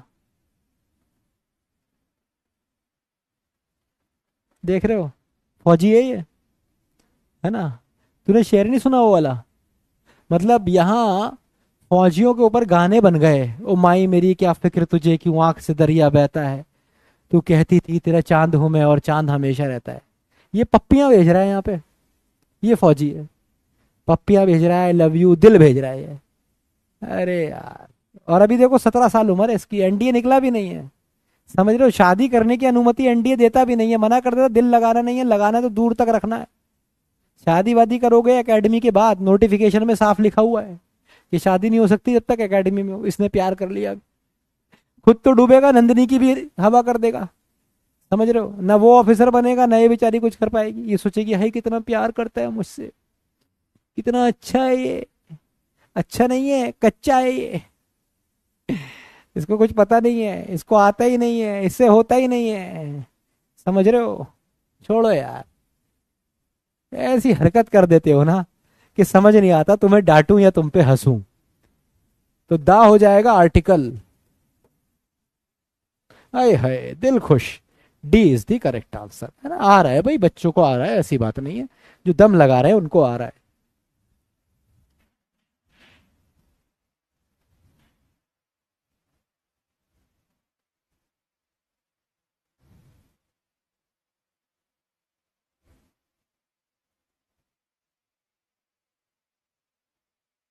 भाई मेरी क्लास में ना ये जो चिंदी चोरी है और ये जो है आई लव यू नंदिनी, तुम कहाँ रहती हो, अच्छा कोई राजस्थान से है, मैं राजस्थान से हूँ, तो मैं फुकवा दूंगा, ऐसा फूकूंगा तुम्हें कि सपने में भी मेरी ही रोस्टिंग आएगी तुम्हें।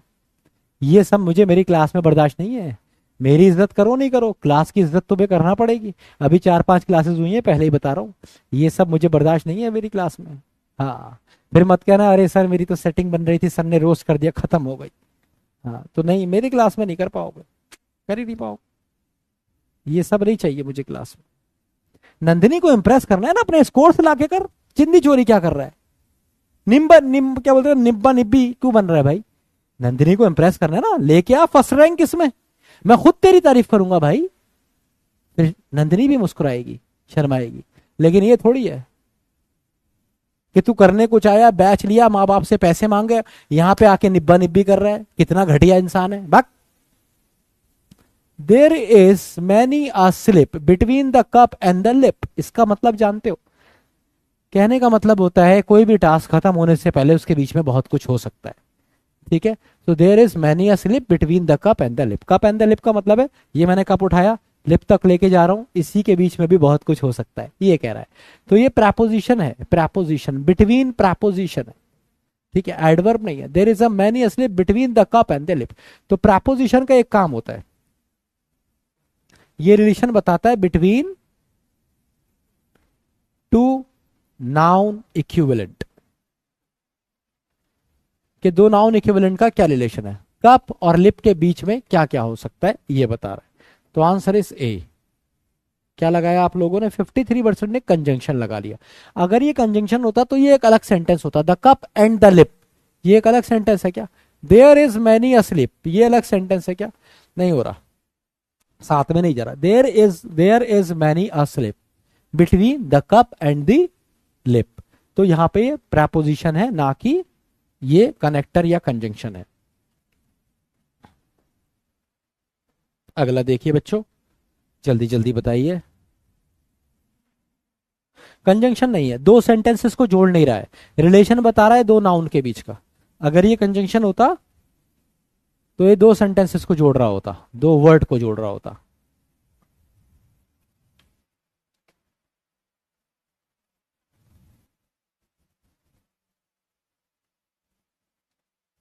कनेक्टर कंजंक्शन को ही बोल देते हैं।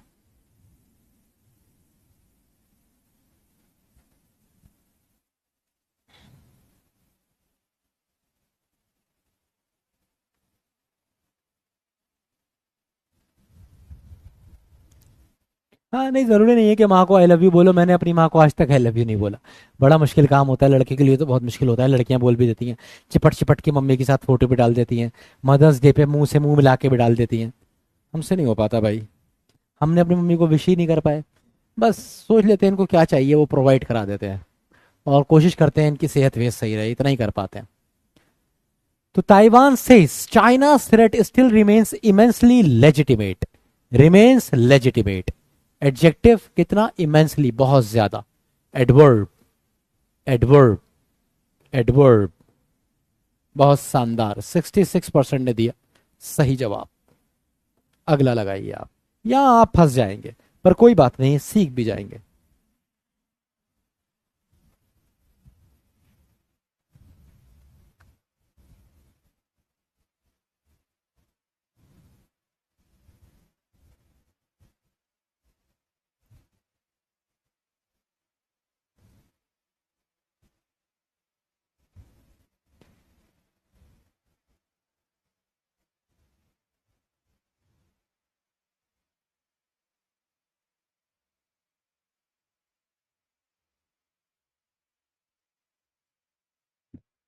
आप मुसलमान हो तो कहां से बोलोगे? अच्छा जी, तू भी फौजी नहीं है, और तू फौज में जाने लायक भी नहीं है।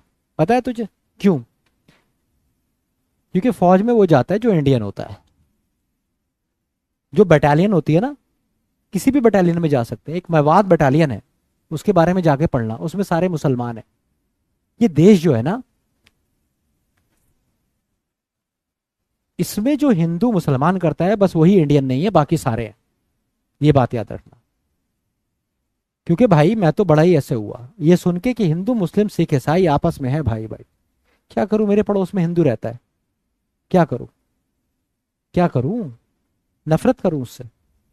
गाड़ी का शीशा तोड़ूं उसका? क्या करूं? उसका बच्चा मेरी बहन से पढ़ने आता है, क्या करूं? गलत पढ़वा दूं उसे? हजारों बच्चे जब सेलेक्ट होते हैं तो मेरे पैर छूते हैं, क्या कहूं? भग जाए यहां से, हिंदू है तू? है नीच हो क्या तुम? क्यों हो इतने नीच तुम? कहां से आई ये फितरत तुम्हारे अंदर? किसने सिखाया है तुम्हें ये? चलो जाहिल इस चीज में फंस गया, समझ में आता है यार, तुम पढ़े लिखे बच्चे हो, 1 मिनट में तुम्हें मैं ब्लॉक करा दूंगा, क्या कर लोगे तुम? एसएसबी में ये करोगे तुम? एसएसबी में तुमसे सवाल पूछा जाएगा, तुम ये कहोगे क्या, अरे मैं हिंदू हूं सर इसलिए ये करता हूं? गधो, ये कीचड़ हटा दो दिमाग में से, जिंदगी बर्बाद हो जाएगी, आने वाली पुश्ते तक बर्बाद हो जाएंगी। मजहब नहीं सिखाता आपस में बैर रखना, हिंदी है हम वतन है हिंदुस्ता हमारा, सारे जहां से अच्छा हिंदुस्ता हमारा। समझ रहे हो? इसको बांटने की कोशिश मत करो। Don't be a politician, be a soldier, behave like a soldier, think like a soldier, act like a soldier, don't be a politician. ठीक है? लीचड़ और कंजर पर यहां मत करो। ठीक है? भगा दूंगा, ब्लॉक करा दूंगा परमानेंट, और तेरे पैसे भी तेरे मुंह पे पड़वा दूंगा, समझा? अगली बार अगर किसी ने मेरी क्लास में हिंदू मुसलमान कर लिया तो, ठीक है? ना मैं हिंदू हूं ना मैं मुसलमान हूं, आज ही बता रहा हूं तुम्हें, मेरे लिए सब बराबर है। जितनी इज्जत मैं भोलेनाथ की करता हूं उतनी ही इज्जत अल्लाह की भी करता हूं, दोनों बराबर है मेरे लिए, चाहे कोई भी हो, चाहे वो वाहे गुरु हो या कोई भी हो, मेरे लिए सब बराबर है, मेरे लिए तो बराबर है। समझे? गधे। कौन डालता है यार, कौन? तुम्हारे माँ बाप तो नहीं सिखाते होंगे मुझे लगता है। ये कैसे गिर जाते हो तुम इतना? आधी से ज्यादा टीम जो तुम्हें पढ़ा रही है ना वो मुसलमान है, जो हमारी यहाँ कंटेंट में टीम काम कर रही है वो भी मुसलमान है। और जिनसे मैंने बहुत सीखा है ना अपने जीवन में, वो बहुत ज्यादा हिंदू हैं। जिनको मैं अपने गुरु मानता हूं ना, उनमें से एक का नाम अशोक सर है, एक का नाम अरिंदम मुखर्जी है, उसमें कुछ मुसलमान भी हैं। भाई मैं नहीं कर पाता, मैंने कोशिश भी करी ना, ये जो प्रोपेगेंडा चले, पॉलिटिकल प्रोपेगेंडास, मैंने कोशिश भी करी कि मैं कर पाऊं, किसी एक साइड हो पाऊं, पर मैं हो नहीं पाया। मेरी शिक्षा ने, मेरे कॉन्साइंस ने, मेरी कॉन्शियसनेस ने मुझे ये करने ही नहीं दिया। तुम पता नहीं कैसे कर पाए। तुम्हारा जमीर मर गया है क्या? आत्मा नहीं है क्या तेरे अंदर? सिर्फ शरीर है क्या तू? नीच। फौज में जाएंगे। He is saving some amount each month so that, अब यहां पे देखो ये बात तो सही है कि सो दैट क्या होता है? कंजंक्शन होता है। सो दैट क्या होता है मेरे बच्चे? कंजंक्शन होता है। सो दैट क्या होता है? कंजंक्शन होता है। तो ये कंजंक्शन कंजंक्शन कंजंक्शन कंजंक्शन। अब कंजंक्शन की जब क्लास होगी ये बात तो आप तब जानेंगे।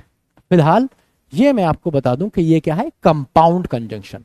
कंपाउंड कंजंक्शन वो होते हैं जो दोनों एक साथ आते हैं, जैसे एज वेल एज, जैसे सो दैट, है ना? ये दो होंगे। कंपाउंड का मतलब क्या है? दो होते हैं ये, तो दो एक साथ आते हैं। जैसे और क्या हो सकते हैं? Such that. ठीक है? तो ये कंपाउंड कंजंक्शन कराते हैं। कोरिलेटिव भी ऐसी होते हैं, ये दो होते हैं पर ये अलग अलग आते हैं। अगर मैं इस चीज को, फिलहाल ये कंपाउंड कंजंक्शन था, अच्छा अगर ये कोरिलेटिव होता ना तो ये ऐसे लिखा होता, दूर दूर लिखा होता, जैसे he is so clever that, अब सो अलग लिखा है, दैट अलग रखा है, दैट ही यूजेस एवरीवन। ठीक है? He is so clever that he uses everyone. तो अब यहां पे ये क्या हो गया मेरे बच्चे? ये यहां पे हो गया कोरिलेटिव कंजंक्शन। तो कोरिलेटिव दूर दूर लिखे जाते हैं, जैसे he is too strong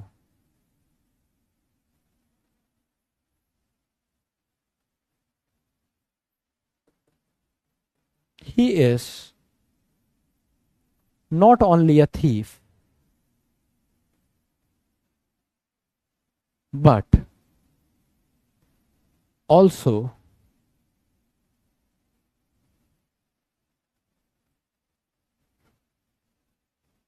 he is not only a thief but also a murderer। तो not only के बाद क्या आया? thief आया, और बट ऑल्सो के बाद क्या आया? मर्डरर आया। नॉट ओनली और बट ऑल्सो बेसिकली ये क्या कहलाते हैं? कोरिलेटिव। तो कोरिलेटिव बेसिकली थोड़े दूर दूर लिखे जाते हैं, और जो कोरिलेटिव नहीं होते, कंपाउंड होते हैं, वो साथ में लिखे जाते हैं। ऐसे आप इसे याद रख सकते हैं। कोऑर्डिनेटिंग और सबऑर्डिनेटिंग को हम आगे समझेंगे गहराई से, इसमें काफी पेज है। ठीक है? तो कंजंक्शन की क्लास में बहुत गहराई से इसको हम समझेंगे। वैसे ही समझने वाली चीज भी नहीं है ना, ये आपके कोर्स में आएगा, आपके पास एग्जाम्पल आएगा ना जब ये, तो ये ऐसा आएगा, कंजंक्शन है ये, ये बताओ एडवर्ब है, ये एडजेक्टिव है, या इंटरजेक्शन है, ऐसा कुछ। ठीक है, चलिए तो आंसर हो जाएगा इसमें ए, कंपाउंड। नेक्स्ट।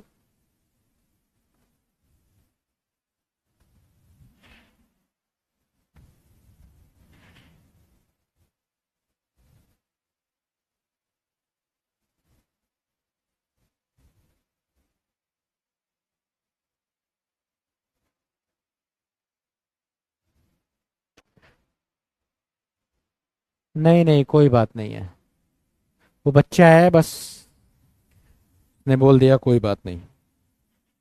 मैं अगर इसको ब्लॉक कर दूंगा तो इसमें और मुझ में कोई फर्क नहीं रह जाएगा। सीखना है अभी से बहुत।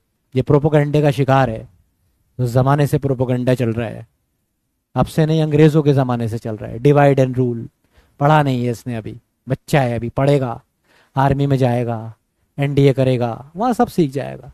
एक बार एनडीए पहुंच जाओगे अपने आप दिमाग तुम्हारा क्लियर कर देंगे साफ, वो हिंदू मुस्लिम रहेगा ही नहीं। जो सिलेक्टेड बच्चे हैं इतने प्यारे हैं ना, वो इतने प्यारे हैं, और जब वो जाते हैं ना, एनडीए जाते हैं, वो कभी कोई इस तरह की बात ही नहीं करते हैं। कभी मेरे फोटोज देखो, मेरी इंस्टा आईडी पे और भी बहुत सारी जगहों पे, इन बच्चों के इतना प्यार मिलता है ना इनसे, और इनका जो प्यार और इनकी पॉजिटिविटी है ना, ये अगर सारी दुनिया भी मुझे ये करने पे मजबूर करे ना कि मैं हिंदू मुसलमान करूं, तब भी मैं नहीं कर पाऊंगा। और ये मेरे बच्चों की वजह है। तो ये चीज़ मैंने अपने बच्चों से सीखी है, जो सेलेक्टेड कैंडिडेट हैं, सेलेक्ट होने आते हैं। ठीक है, तो भाई ये प्रोपागेंडा मैन्युपुलेशन, ये जाहिल गमारों उजटों के लिए होता है। ना मैं जाहिल हूँ, ना गमारू, ना उजट हूँ, ना किसी पॉलिटिशियन की इतनी औकात है कि मुझे अपने प्रोपागेंडा में फंसा ले।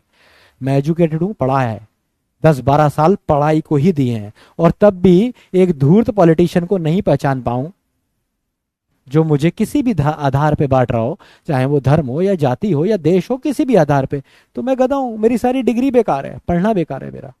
तो मैं ऐसे बटने वाला नहीं ना। मेरा ज्ञान, मेरे कॉन्साइंस, मेरा जमीर मुझे बचा लेगा। Respect, I have always been taught to respect, respected. तो टू रिस्पेक्ट क्या है, रिस्पेक्ट क्या है बेसिकली, ये क्वेश्चन ही गलत है। रिस्पेक्ट यहां पे वर्ब है, ये क्वेश्चन ही गलत है। प्रॉपर नाउन, कॉमन नाउन कुछ नहीं। तो इसका पोल मैं आपको दोबारा देता हूं, इसके ऑप्शन चेंज करके। नाउन, एडजेक्टिव,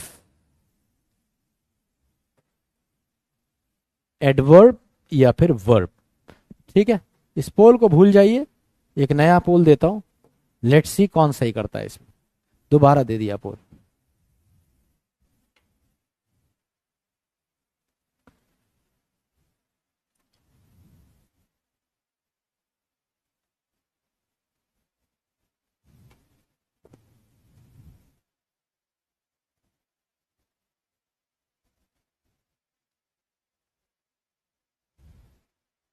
विनायक ने ना, विनायक वर्मा ने लाख रुपए की बात कह दी है, बस समझ लो यही निचोड़ है। हर जाति में, हर प्रजाति में, हर रिलीजन में हर तरह के लोग हैं। ठीक है, कुछ अपने ही धर्म को बदनाम कर देते हैं, कुछ इसी की मिसाल बनते हैं। ठीक है, जैसे ओसामा बिन लादेन ने पूरी दुनिया के मुसलमानों को बदनाम किया, और एपीजे अब्दुल कलाम ने सबका सर ऊंचा कर दिया। तो ये हमेशा हमारे ऊपर होता है कि मैं एपीजे अब्दुल कलाम को फॉलो करता हूं, उनसे इंस्पायर्ड होता हूं, या ओसामा बिन लादेन से इंस्पायर्ड होता हूं। तो ये तो सब हमारे पास है ना, दोनों पढ़े लिखे थे, ये मत कहना ओसामा बिन लादेन जाहिल था, बहुत पढ़ा लिखा था वो। ठीक है, he was no less than a scientist. पर शिक्षा आपको रूप नहीं दे सकती, रूप तो शिक्षा से नहीं मिलेगा। रूप तो रूप होता है, ये आपको अपना कैरेक्टर बनाना पड़ेगा, बस। तो भाई आंसर हो गया वर्ब।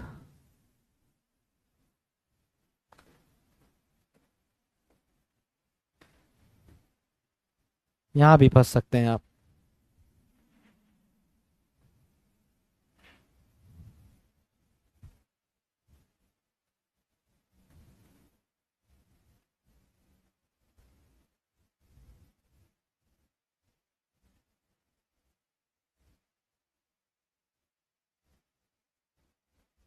बहुत बढ़िया mister unknown, very nice.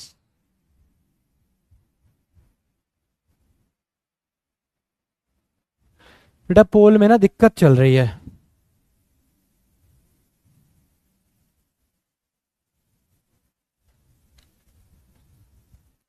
Her mother is nice lady.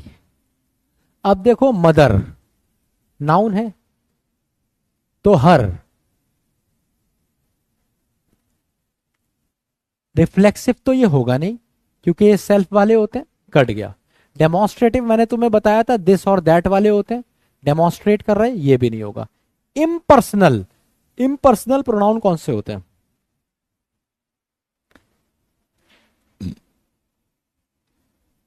Impersonal pronoun के बारे में भी बताता हूं। फिलहाल ये पजेसिव एडजेक्टिव है। एडजेक्टिव क्यों है? क्योंकि ये नाउन के लिए आया है और पोजेशन बता रहा है हर, माइन। जैसे आप कहते हो ना, मैंने कहा my book, your car, her shoes, their knowledge. तो ये सारे के सारे आप देखेंगे नाउन है ना, ये वाले सारे नाउन है, बुक, कार, शूज, नॉलेज। ठीक है, तो ये नाउन को मॉडिफाई करते हैं, इसलिए ये एडजेक्टिव कहलाते हैं। अब ये किस तरह के एडजेक्टिव है? पोजेशन बता रहे हैं, अधिकार, मेरी किताब, मेरा घर, तेरी कॉपी, क्या बता रहे हैं मेरे बच्चे? पोजेशन बता रहे हैं। तो ये कौन से हो गए? पोजेसिव एडजेक्टिव हो जाते हैं। D is the correct answer. देखो जरा एक बार, हाँ वो कैप तो हर दिन होती है, आज भी होगी। अब तो कोई दिक्कत भी नहीं है, क्लास भी मैं लंबी चला सकता हूं।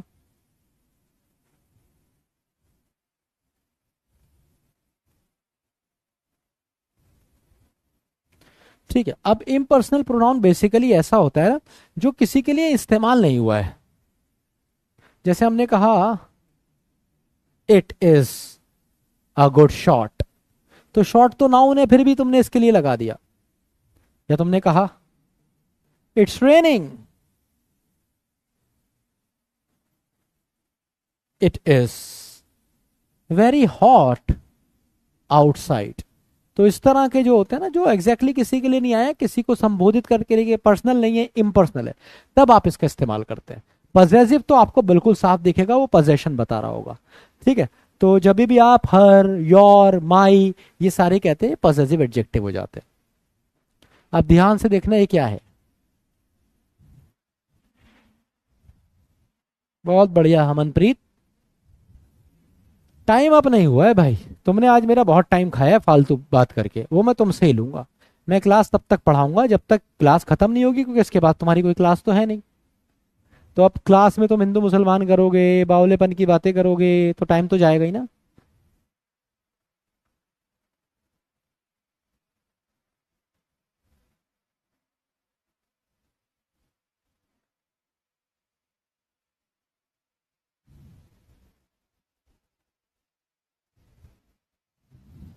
अरे इस्माइल, क्या मैं तुम्हें पूरा हंसा दूंगा।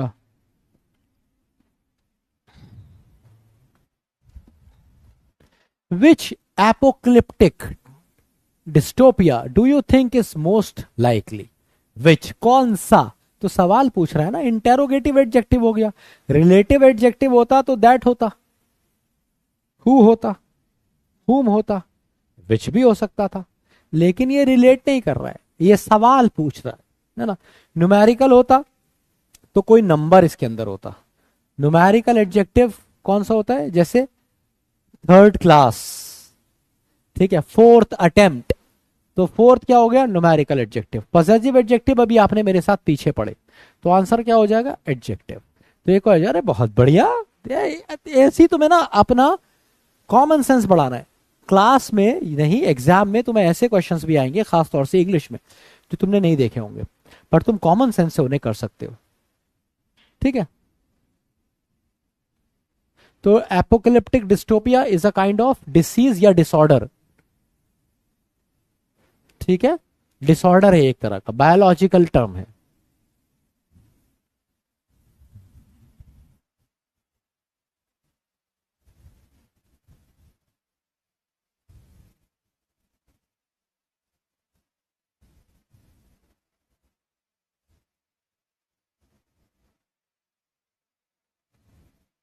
एपोकलिप्टिक का मतलब होता है, एपोकलिप्स का मतलब होता है तबाही, बर्बादी, विध्वंस। तो बर्बाद कर देने वाला, apocalyptic.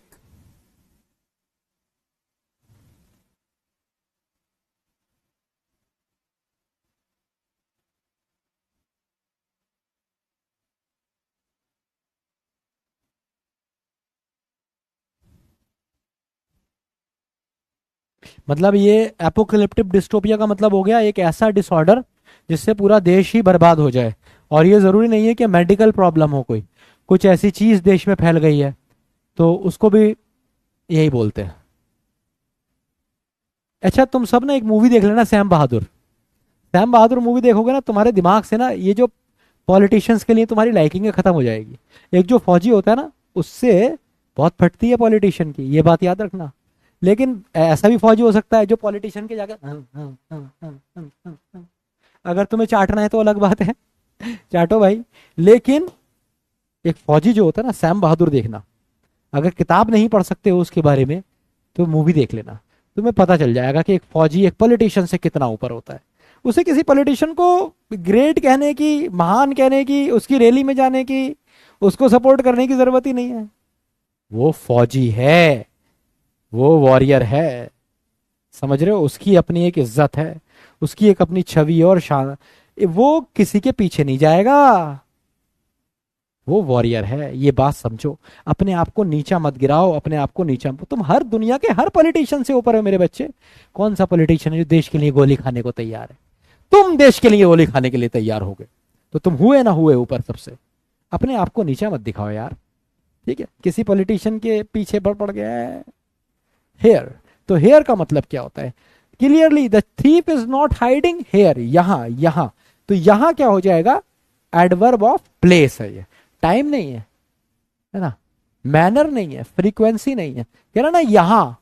The thief is not hiding here, here मतलब प्लेस। बी, बहुत शानदार। आने लगे भाई क्वेश्चंस तुम्हें।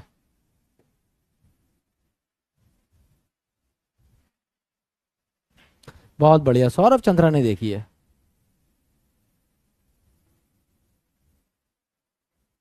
बहुत बढ़िया भूमिका, वेल डन।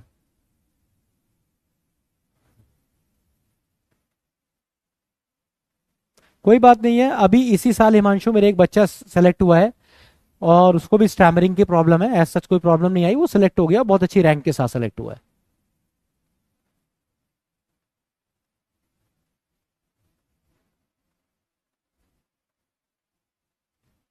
देखो, बस मैं तुमसे एक ही बात कहना चाहूंगा, फौज में कोई पैसा कमाने तो आता नहीं है ना। अगर तुम्हें पैसा कमाना होगा तुम एमबीए करोगे, इंजीनियरिंग करोगे, कोडिंग सीखोगे, डिजिटल मार्केटिंग करोगे, इन चीजों में बहुत पैसा है। तुम यहाँ पैसा कमाने नहीं आए हो, तुम यहाँ आए हो प्राउड के लिए। मानते हो ना इस बात को? प्राउड के लिए, दम लगाने के लिए। तो यार उसकी इज्जत करो यार, है ना? उसकी इज्जत करो प्लीज, उसकी इज्जत करो। उसको छोटा मत समझो। तुमने पैसा पीछे छोड़ दिया है, जान हथेली पे रख के तुम आए हो ये कहने के लिए कि ये जान मेरे देश की है, दे दूंगा अगर जरूरत पड़ी तो, तिरंगा में लिपेट लिपट के ये दुनिया छोड़ दूंगा। तुमने ये सोच रखा है, इस सोच के साथ तुम यहाँ पे आए हो। और तुम इस सोच के साथ भी आए हो कि दुश्मन के घर में घुस के मारूंगा अगर मेरी तरफ या मेरे देश की तरफ उसने नजर उठा ली। तो अपने आप को छोटा मत समझो, तुम बहुत बड़े हो।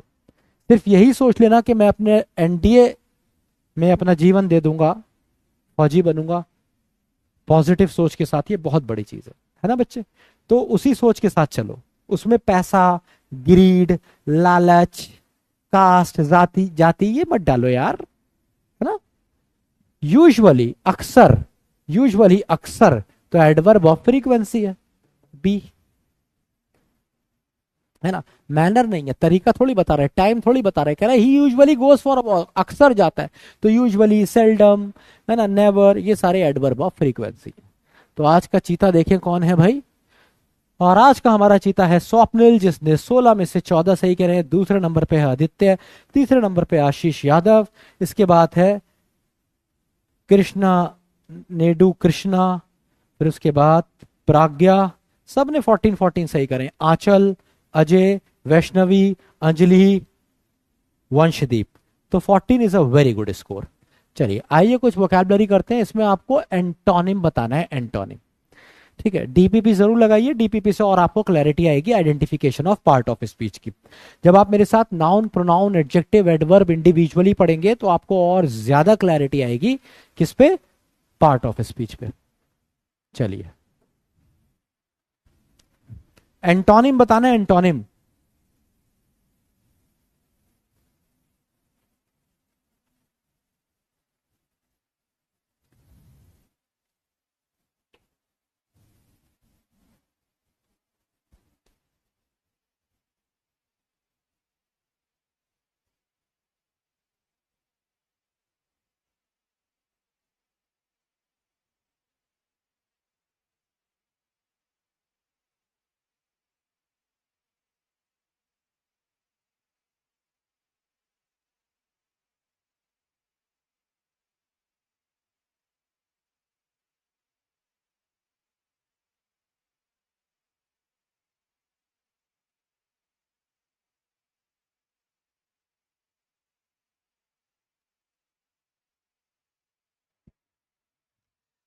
The fallen tree blocked, blocked का मतलब क्या होता है, किसी चीज को स्टॉप कर देना,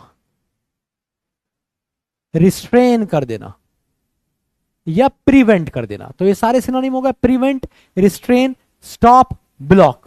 कुछ और भी वर्ड इसके लिए आते हैं, हिंडर, इंपीड, या फिर ब्लॉक करने के लिए अब उल्टा क्या होगा, फैसिलिटेटेड, है ना, सपोर्ट,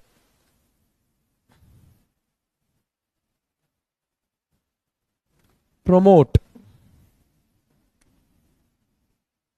फ्रेंचाइज, ये सारे हो जाएंगे। तो आंसर हो जाएगा ए। अब तुम सोचोगे सर प्रोमोटेड आंसर क्यों नहीं होगा, तो जब भी हमारे पास दो क्लोज सिनोनिम्स आते हैं, है ना, आंसर लगाने के लिए, तो आप उनमें से जो पहले आ जाता है उसको लगा देते हैं, पहली चीज। दूसरी चीज, फैसिलिटेटेड ज्यादा बढ़िया है, इसकी वजह ये नहीं है कि पहले आया है, ये ज्यादा बढ़िया है। ब्लॉक्ड का मतलब है वॉलंटरी ब्लॉक्ड, तो ब्लॉक्ड कर दिया, प्रमोट नहीं कर सकते ना आप, पैसेज को प्रमोट नहीं कर सकते, पैसेज को फैसिलिटेट कर सकते हैं। जैसे मान लो एक बार मैं नदी, मान लो तुम नदी क्रॉस कर रहे हो, पानी बहुत तेज है, तो जो पत्थर होते हैं वो तुम्हारे पास पैसेज को फैसिलिटेट करते हैं, तो पत्थर पे चढ़ चढ़ के कूद के उस पार पहुंच जाते हो, तो वो फैसिलिटेट करते हैं ना ही प्रमोट करते हैं। तो आंसर हो जाएगा ए, फैसिलिटेटेड। ठीक है, बहुत बढ़िया।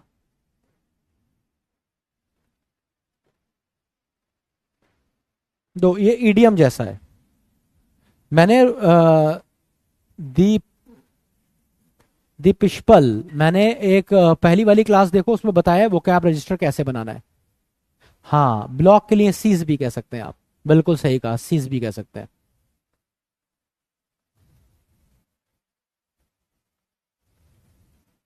स्टार्ट का मतलब तो शुरू करना होता है ना, तो स्टार्ट का जो उल्टा होगा वो तो एंड होगा या टर्मिनेट होगा। सोचो, स्टार्ट का उल्टा टर्मिनेट या एंड होगा, ब्लॉक थोड़ी होगा। ब्लॉक का ओपन हो सकता है, फैसिलिटेट हो सकता है। He fell foul of me, foul कहते हैं ना, फाउल स्मेल, तो फाउल जहां भी आता है उसका मतलब बैड होता है। उसने मेरे बारे में बुरा सोचा। When I asked him to apologise, जब मैंने उससे कहा कि अपने टीचर से माफी मांग ले, उसने मेरे बारे में बुरा सोचा, मतलब क्वारल्ड विद मी, क्वारल का मतलब है बहस करी, अटैक नहीं किया। याद रखिए, फाउल ऑफ मी का मतलब होता है ही फेल फाउल ऑफ मी, मतलब फेल का मतलब है फील वाला फेल नहीं है, ये फॉल वाला फेल है। ये फॉल फर्स्ट फॉर्म होती है और ये फेल सेकंड फॉर्म होती है।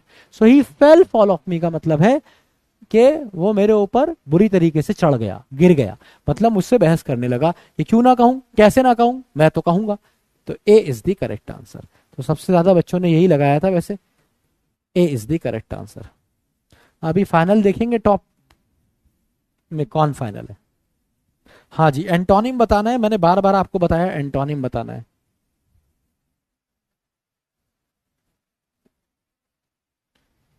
अरे, इसमें एंटोनिम बताना था तो मैंने गलत कर दिया, अभी ठीक करते हैं इसको। ये तो मेरे ही गलत हो गया, सिनोनिम बता दिया मैंने। The outcome of his mission was more rewarding than he had expected.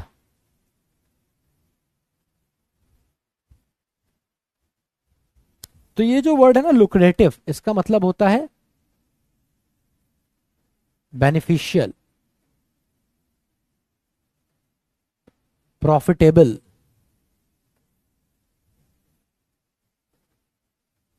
Gainful,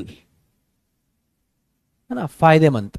तो उल्टा क्या हो जाएगा, disappointing, B, disappointing, disturbing, thrilling मतलब एक्साइटिंग,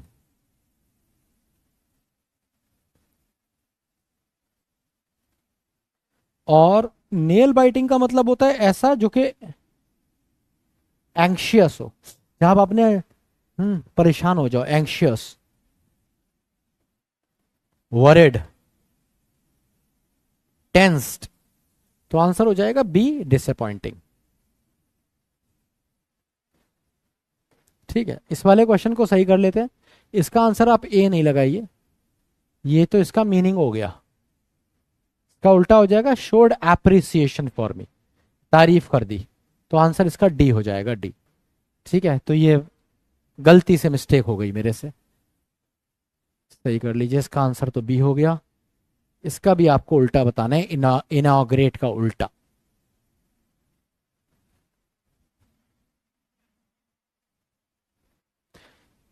भाई मुझे भी बहुत भूख लग रही है एक्चुअली, आज मैं लेट हो गया था, सीधे क्लास में घुस गया।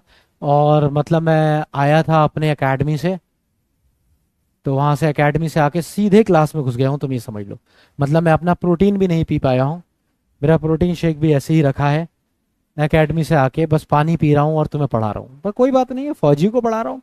फौजी तो 3 3 दिन भूखे रह जाते हैं, कभी कभी कहीं फंस जाते हैं तो कम खाने में भी गुजारा कर लेते हैं, है ना, क्योंकि बॉडी मजबूत होती है। तो कोई बात नहीं, चलेंगे यार जब तक क्लास चलेगी। इनॉग्रेट का मतलब होता है किसी चीज को शुरुआत करना। Inaugurate is to start, incept, begin, है ना। तो उल्टा क्या हो जाएगा इसका, एंड कर देना, terminate, and. A is the correct answer. Inculcate का मतलब होता है किसी के अंदर कुछ डालना या उसे सिखाना। जैसे who has inculcated these manners in you, तुम्हारे अंदर ये चीजें किसने डाली हैं। इनकलकेट इज टू टीच या इंडल्ज करना। फैसिलिटेट अभी हमने पीछे किया था, प्रमोट। और एमिलियोरेट का मतलब होता है टू मेक बेटर, इनहैंस। ठीक है, आंसर हो जाएगा ए, टर्मिनेट।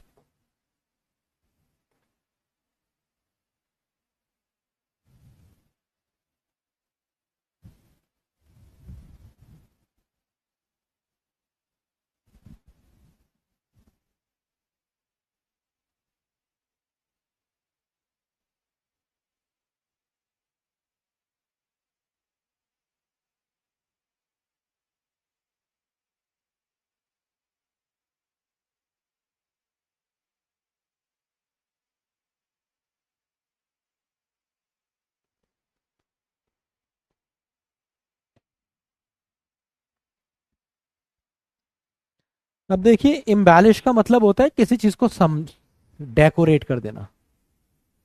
डेकोरेट, इम्बैलिश, सजाना, एडोर।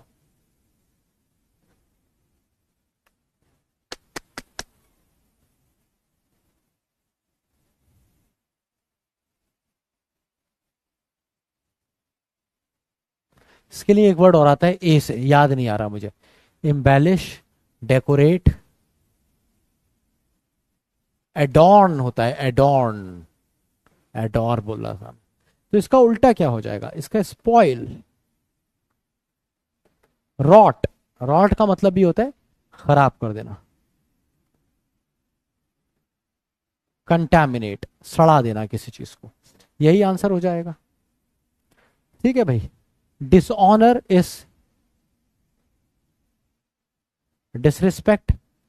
डिमोलिश इज टू किसी चीज को गिरा देना। Collapse, break, fall, demolish.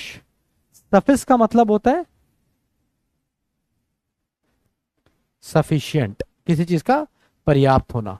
C is the correct answer.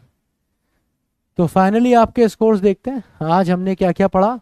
Identification of part of speech, इस पे प्रैक्टिस भी करी और इस पे क्वेश्चंस भी लगाए।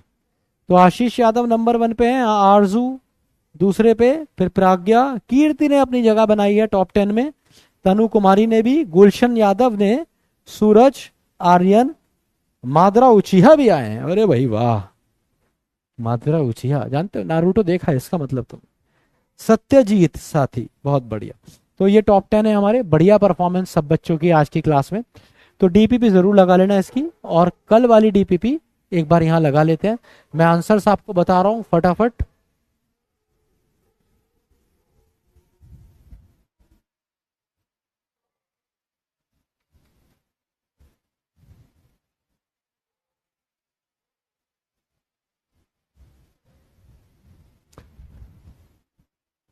देखो मैंने आपको बताया था कि जहां भी बेल आएगा उसका मतलब वॉर या फाइट से होगा। अब इसका मतलब हमेशा ये नहीं होगा कि हमेशा ही वॉर या फाइट होगा। ज्यादातर केसों में इसमें ऐसा होता है, क्योंकि ये लैंग्वेज है, लैंग्वेज में सबसे ज्यादा एक्सेप्शन होते हैं। इतने एक्सेप्शन तुम्हें केमिस्ट्री, बायोलॉजी और क्या होता है फिजिक्स में मिला के नहीं मिलेंगे जितने इसमें मिलेंगे, क्योंकि ये लैंग्वेज है, हमेशा याद रखना। तो इसमें कुछ भी फिक्स रूल नहीं होता, ये प्रैक्टिस से आती है। It is high time that the private bill procedure was reformed कहोगे ना, हाई टाइम के साथ आप second form of the verb का इस्तेमाल करते हो। C is the correct answer. 8 universal rule. I will let others, let के साथ TO2 नहीं आता, बात खत्म। A is the correct answer. यही सिखाया था आपको, यही क्वेश्चन आया। What made you to go down to the beach so late, what made you go down, ये टू आने की जरूरत ही नहीं है, B is the correct answer. Made के साथ टू नहीं आता एक्टिव वॉइस में, पैसिव में फिर भी आ सकता है। Smokers are often made to feel like social outcast, ये बिल्कुल सही है, D is the correct answer. Smokers are often made to feel, उन्हें फील करवाया जाता है, पैसिव है, तो पैसिव में मेड के साथ टू आ सकता है। हैविंग बुलीड मल्टीपल टाइम्स, तो हैविंग बुलीड का मतलब हो जाएगा आफ्टर बुलिंग मल्टीपल टाइम्स। ही डिसाइडेड मतलब पहले दूसरों को बुली कर रहा है और फिर खुद ही सेल्फ डिफेंस सीख रहा है, ये तो पागलपन की बात हो गई। तो हैविंग बीन बुलीड, अब ये पैसिव हो गया, बुली किए जाने के बाद। He propose that we should went, we should के साथ हमेशा first form of the verb, we should go, C is the correct answer. Model के साथ first form. Having kept in the fridge, मतलब after keeping in the fridge, किसने रखा, pizza ने रखा, पिज्जा ने नहीं रखा, पिज्जा को रखा गया। तो हैविंग बीन केप्ट, रखे जाने के बाद, पैसिव में बनेगा ये, रखे जाने के बाद फ्रिज में पिज्जा सॉफ्ट हो गया, फूल गया और ठंडा हो गया। ही अलॉन्ग विद हिज फ्रेंड्स, तो ही के अकॉर्डिंग वर्ब लगेगी हैज। इस क्वेश्चन पे परेशान मत होना, ये मैं तुम्हें कराऊंगा सब्जेक्ट वर्ब अग्रीमेंट की क्लास में कि यहाँ पे फ्रेंड्स के अकॉर्डिंग क्यों नहीं लगा, बस यहाँ पे अभी आंसर हैज कर लो। The mystery behind the extension of dinosaurs is obscure, क्योंकि आप मिस्ट्री की बात कर रहे हैं, तुम कह रहे हो the mystery is obscure behind the existence of dinosaur, के खत्म कैसे हुए, ये बात मिस्टीरियस है अभी भी। वाहू वाई डजन यू ट्राई, तो यू के साथ डस थोड़ी आता है, डू आता है। Why don't you try calling your family again. अगला देखिए,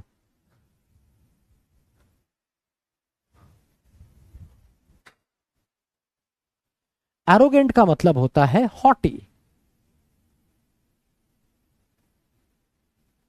ओपिनियोनेटेड भी कहते हैं, इसके लिए एक वर्ड और आता है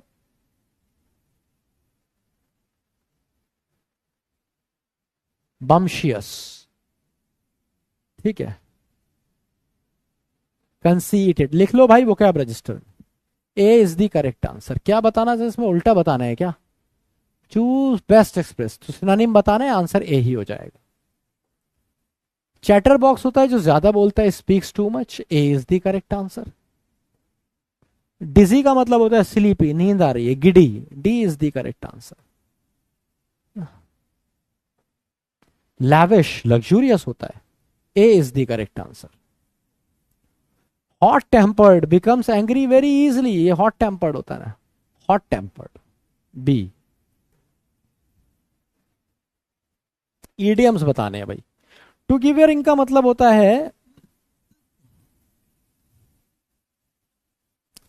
ना, can you give me a ring tomorrow, इसका मतलब क्या होगा, तुम मुझे अंगूठी ला के दे दोगे, कॉल करोगे, to make a telephone call, है ना। Let me ring him, let me give him a ring. तो ये क्या होता है, टू स्पिल द बीन्स, जैसे हमारे यहाँ रायता फैलाते हैं ना, अंग्रेज कहते हैं इससे फलियां फैला दी, बीन्स फैला दी, तो हम रायता फैलाते हैं, ये बीन्स फैलाते हैं, मतलब टू डिस्क्लोज समथिंग, सबको बता दिया। ऐसे ही to sail in the same boat, दोनों एक ही कश्ती के सवार हैं, मतलब to experience the same situation, ठीक है। Everybody who loses in the examination they usually same in the sail boat, ठीक है। ऑयली टंग का मतलब है बड़ी चापलूसी करता है, बहुत चापलूसी करता है। चिकनी टंग है, बहुत चिकनी है, कहीं भी फिसला देता है, फ्लैटरी। ऑयली टंग इज चापलूसी, sycophancy. C to fly off the handle, handle से ही मतलब तुम जब हाथ छोड़ दो हैंडल को बिल्कुल छोड़ दो तो क्या हो जाओगे, आउट ऑफ कंट्रोल हो जाओगे, ऐसे याद रखो। Fly off the handle, handle से दूर हो गया। तो to get into a rage, rage का मतलब होता है एंगर, गुस्से में आ गया और इसने सेल्फ कंट्रोल को लूज कर दिया। D is the correct answer. तो भाई ये थी हमारी आज की क्लास, मुझे जरूर बताइएगा, आज क्लास के लिए टाइम था तो मैंने तुम्हें ज्यादा पढ़ा दिया। ओ माय गुडनेस, लगभग 2 घंटे की तुम्हारी क्लास हो गई। ये बताओ मजा आया क्लास में, सीखने को मिला या नहीं मिला? जरूर बताइएगा कि मुझे ये क्लास, आपको ये क्लास कैसी लगी। कहाँ कहाँ बताएंगे? 2 जगह बताएंगे कमेंट बॉक्स में। एक तो बताएंगे आप रेटिंग करके, और दूसरा आप मुझे बताएंगे कमेंट बॉक्स में कि आपको ये क्लास कैसी लगी। ठीक है, अभी हम मिलेंगे आपसे अपनी अगली क्लास में। इसकी डीपीपी जरूर लगाइए प्लीज, आपसे कह रहा हूं, वीकली टेस्ट जरूर लगाइए, मंथली टेस्ट जरूर लगाइए। ठीक है दोस्त, चलो। और अगर मेरी कोई बात मैंने तुम्हें डांट के बुरी लग गई हो, ज्यादा बोल दिया हो, तो मुझे घंटा फर्क नहीं पड़ता है, ये जरूरी है तुम्हारे लिए। तुम्हें एसएसबी जाना है, लंबी रेस के घोड़े हो तुम। ठीक है, देश को सर्व करना है, 4 साल एनडीए में खड़क वासला गुजारने हैं। तो love you all, see you in the next class. जय हिंद, जय भारत।